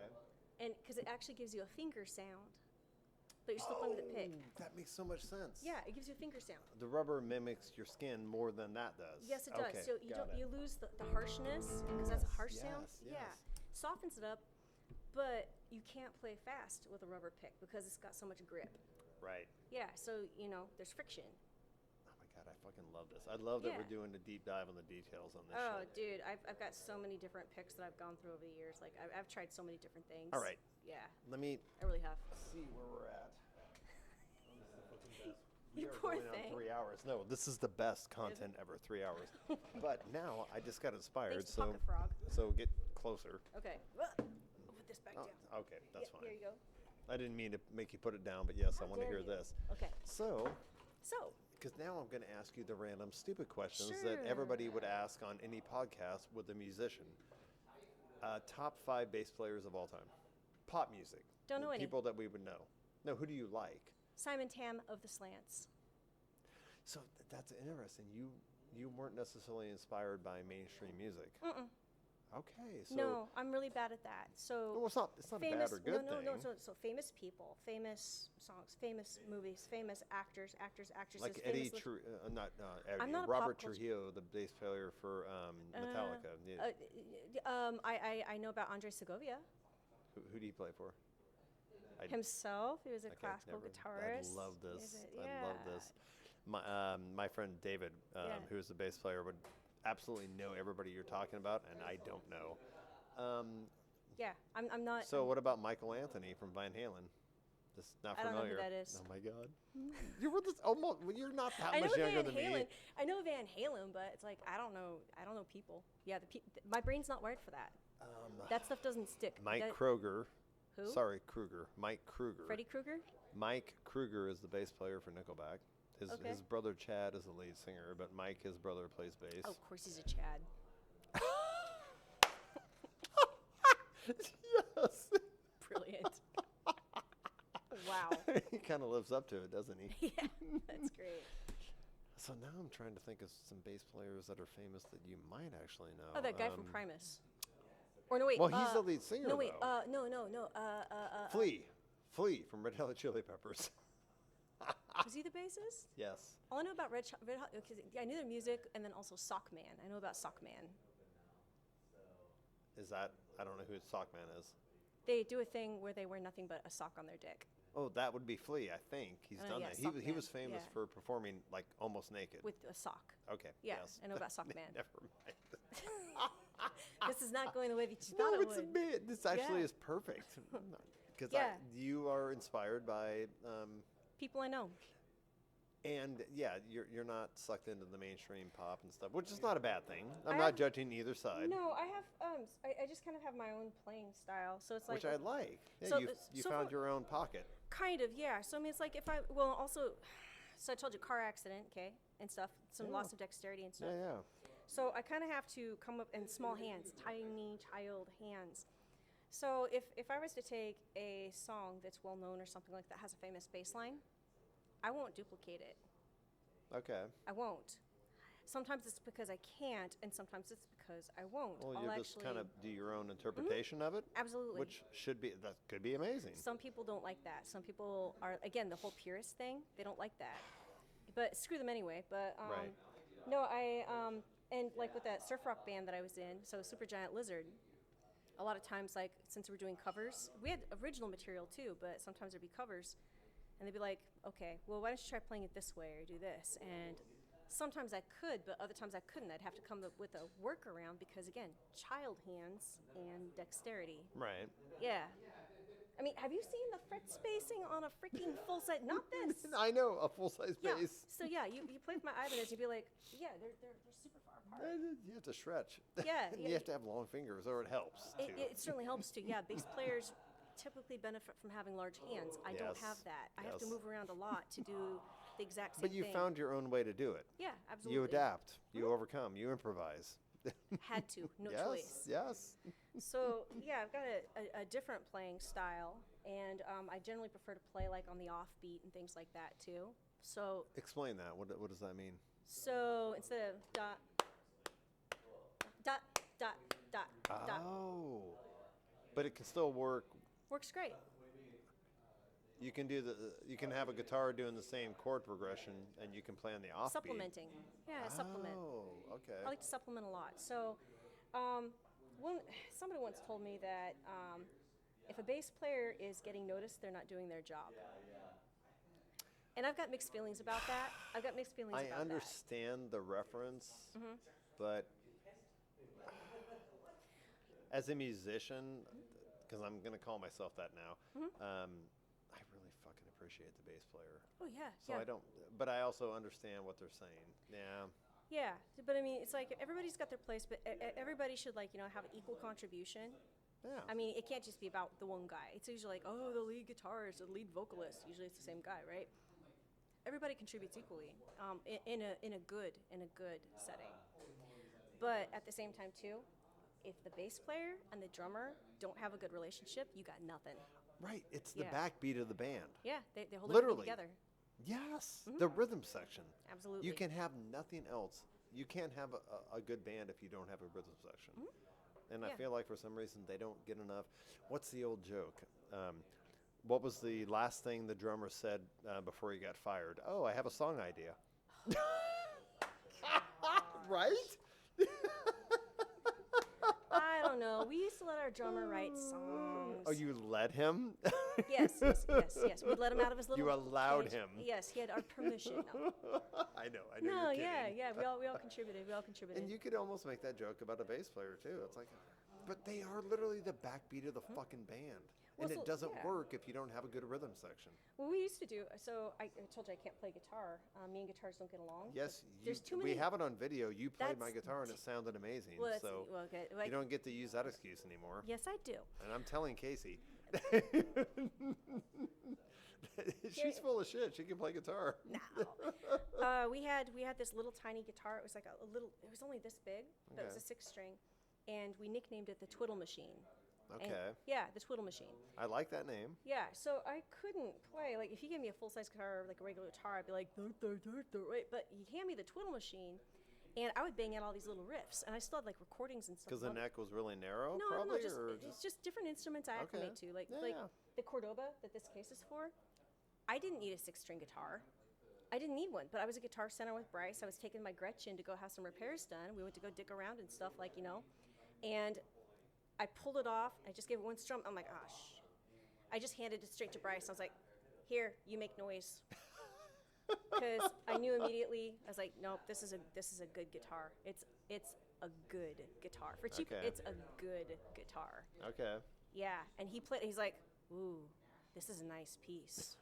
If he says this is a nice piece, you know it's a really good guitar. All right. So that's how I ended up with a $250 Cordoba 6-string. That's actually a good price for it. If it, Yeah, it's a beginner guitar. It's a cheap, but it's crappy- good. It's a great guitar. That was kind of. Yeah. Oh my God, going full circle. Yeah. The guitar that my mom bought me, it's just an acoustic, not even electric, just a true acoustic. Yeah. She found it at some local music store in Oregon City, and the owner played her a couple different guitars, and she liked the way that sounded best. I still have it. I fucking love it. Cool. And I'm like, holy shit! It probably cost $100. Yeah. It was a used guitar. She bought it for like $100. It is amazing. Has great sound quality. The action is amazing. It's easy to play. Yep. And I'm like, how the fuck did you find this for $100? Oh, here's one for you. Okay, so you know Fender. Everybody knows about Yeah, Fender, of right? course. Okay, how about Squire? Never heard of that one. They're made by Fender. It's an off-brand or So here's the- ancillary brand. Check this out. So Eddie Boy's got this Squire Bullet. Okay, it's just a crappy plywood guitar. Okay. Electric or acoustic? Yeah, it's electric. Okay. Yeah, the Bullet. It is the best freaking guitar. You would not believe it. It's just a cheap, crappy Squire Bullet. But it works. Oh, it works great. Are yeah. they? Do you think they're doing that on purpose? It depends. Sometimes it just depends on the guitar. You can take two identical guitars, and I did this when I was actually getting that first one that I got. You can actually take two identical guitars, Right. play them side by side, and they may not actually Even be though the it's same. supposed to be the same Yeah, guitar, they all have different voices. the grain in the wood is going to be different. Everything is different. Wow. Everything is different. Even though things are like similar, they're not completely the same, and you got to Yeah. take that in consideration. And then just the way that the neck feels and everything like that. Like the texture of things is really kind of important to me and stuff. Yeah. Part of it's like my hands and stuff too, but okay, so the one thing about this Ibanez, these frets are gonna drive me nuts. There was a Martin I was playing. I really liked the Martin. The neck on the Martin was thinner. It was not quite as thick as this one, Okay. and the frets were so nice and smooth. The neck was so good on that Martin, but the Martin was a little bit quieter. Okay, it was a single cutaway, but it didn't have onboard electronics. It just, Okay. it It was a true acoustic. no, it was an acoustic electric. It had a jack. When you say onboard electronics. So this one's got onboard EQ, okay? So you've got bass and treble. Right. So boost and cut. And then also too, you've got some volume controls, and there's also a tuner. That's pretty cool. So that's your onboard electronics. The Martin only had the jack. There was no volume control or so anything. you could plug it in and play through a PA, but you didn't have these kind of control. I see what you're saying. Yeah. Okay. So- the volume was controlled at your mixer. at Got the, it. at the amp or At whatever. the amp, I'm sorry. Yes, Yeah. it wasn't controlled on this. Okay. Yeah, so I mean, well, you can still control it on the amp, but then if you need to actually make a quick adjustment on the fly, Right. You couldn't do it. yeah, you can't do it. Okay. And it was also down. I mean, just I don't know. Just the Martin was the neck was so good on the Martin compared to the Ibanez. Like, feel how sharp those frets are. Is it because it's new? Like it'll wear No. down if you play it No, more? it's 'cause But this yeah, is- I can feel every It's a cheap fret. guitar. It No, sounded seriously. good though, but It okay. sounds great. Yeah, no, I love it. But this is a cheap guitar. This is a $279 Guitar Center special. And it fucking works. Oh, it's great. It's portable, Oh, travel friendly, It is, and it's yeah, I like it, and it looks very much like my little baritone. and it uke. looks very pretty. It's very pretty. I think me and this guitar are gonna be friends. Yeah, I think. I need So to- every time Amber, otherwise known as Kat, comes to Tap Union, she's gonna bring that guitar, Sure. and you should I think it's just gonna live in my truck probably. Well, keep it hidden from sight. Somebody sees that guitar case, they're gonna steal it. So. Well, I used to leave the uke in my truck, and even the heat and the cold. And then what I would do is I'd go pick up Brycey Boy, little dude, the guy I met at the gas right, station. right. Yeah, I'd go pick him up. I'd go throw him in my truck for adventures, and then I'd just hand in the uke, and he'd sit there and he'd play while I'm driving. And Does he know you talk about him like this? Oh yeah, yeah, absolutely. Let's get him Yep. on the podcast. You've got to meet this dude. I would love He's to. 1,000 years old. No, he's not. Yes, he is. He's 1,000 years old. You can ask him. Okay. Trust me. I'm sure he'll tell me. He will. You gotta believe me. You got no reason not to. Jesus Christ. Mhm. All right, what the fuck? They're closing actually, so we have to wrap it up. Hold on one sec here. And you've only scratched the surface. You poor thing. Yes. All right. Are you getting what you want out of this? You have no idea. You're fucking Oh. amazing. Cheers one more time. Cheers. We're over 3 hours. Okay. Well, you're- Longest podcast I've ever done, and it was all amazing. I would literally keep talking to you, but they are going to close. Oh, they're not close. So we got Chug-a-Lug All right. and Amber, thank you so much. This was fucking amazing. Stop it. Yeah, I'm going to get serious right now. I'm going to be a host. I'm in host mode. But thank you so much. We have to do this again. okay. The karaoke was tomorrow night, Thursday. Yes. Okay. So Thursday. And then Drifters are playing Friday at Poor Drifters Choices. playing at Poor Choices. It's going to be an acoustic set. It's going to be awesome. Oh, I can't wait to. Yeah. I'm doing a podcast starting at 6 p.m. What time does the karaoke thing start? You know what? Like 9 or? No, it's a little bit earlier than that. I'll just check with you when Yeah, I'm done with the 7:30 or podcast. Because the so. podcast tomorrow night might go an hour. It might go 2. I I don't think know. it goes from 7 to 10. Now, here's the really cool thing about the karaoke at Playmakers. All ages. So And that's the one in Hazeldale. yeah, people bring their kids. So like, I was there a couple weeks ago, and there was this kid who was obsessed with the Monkees. Do you remember the Monkees? You know who you're talking to. I'm Exactly. older than you. Right. Yes. But here's the point. This is a newly hatched human obsessed with the Monkees. Think about That's that. brilliant. Yes. I love his parents already. Yes. So this kid is singing like the theme song to the Monkees. Hey, hey, karaoke. we're the monkeys. Yes. Gonna keep Yeah, monkeying monkey around. around. Yes, Yeah. yes. So it's absolutely brilliant. All right. So it's all ages. People bring their kids until 9, and then from 9 until 10, they kick the kids out at 9. I can go guarantee I PG-13. can be there by 9.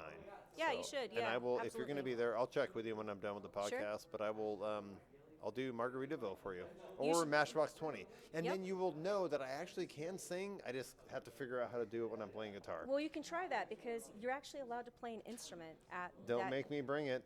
I Don't won't. make You me said annoy Casey again. You already. You can play Casey's guitar if you have to. If you don't bring it, but you already told me it's in your truck all the time, so you have no excuses. I was paying Why do attention. you have to call me out? I just Why did. do you have to remember shit that I say? Seriously, Amber, I love meeting you. This was great. We're gonna talk more. We're gonna hang out more. We're gonna play more together. Okay, So deal. It was a great experience to hear your stories, and we have more to talk about. Oh my gosh, was this gonna be like a 2.0?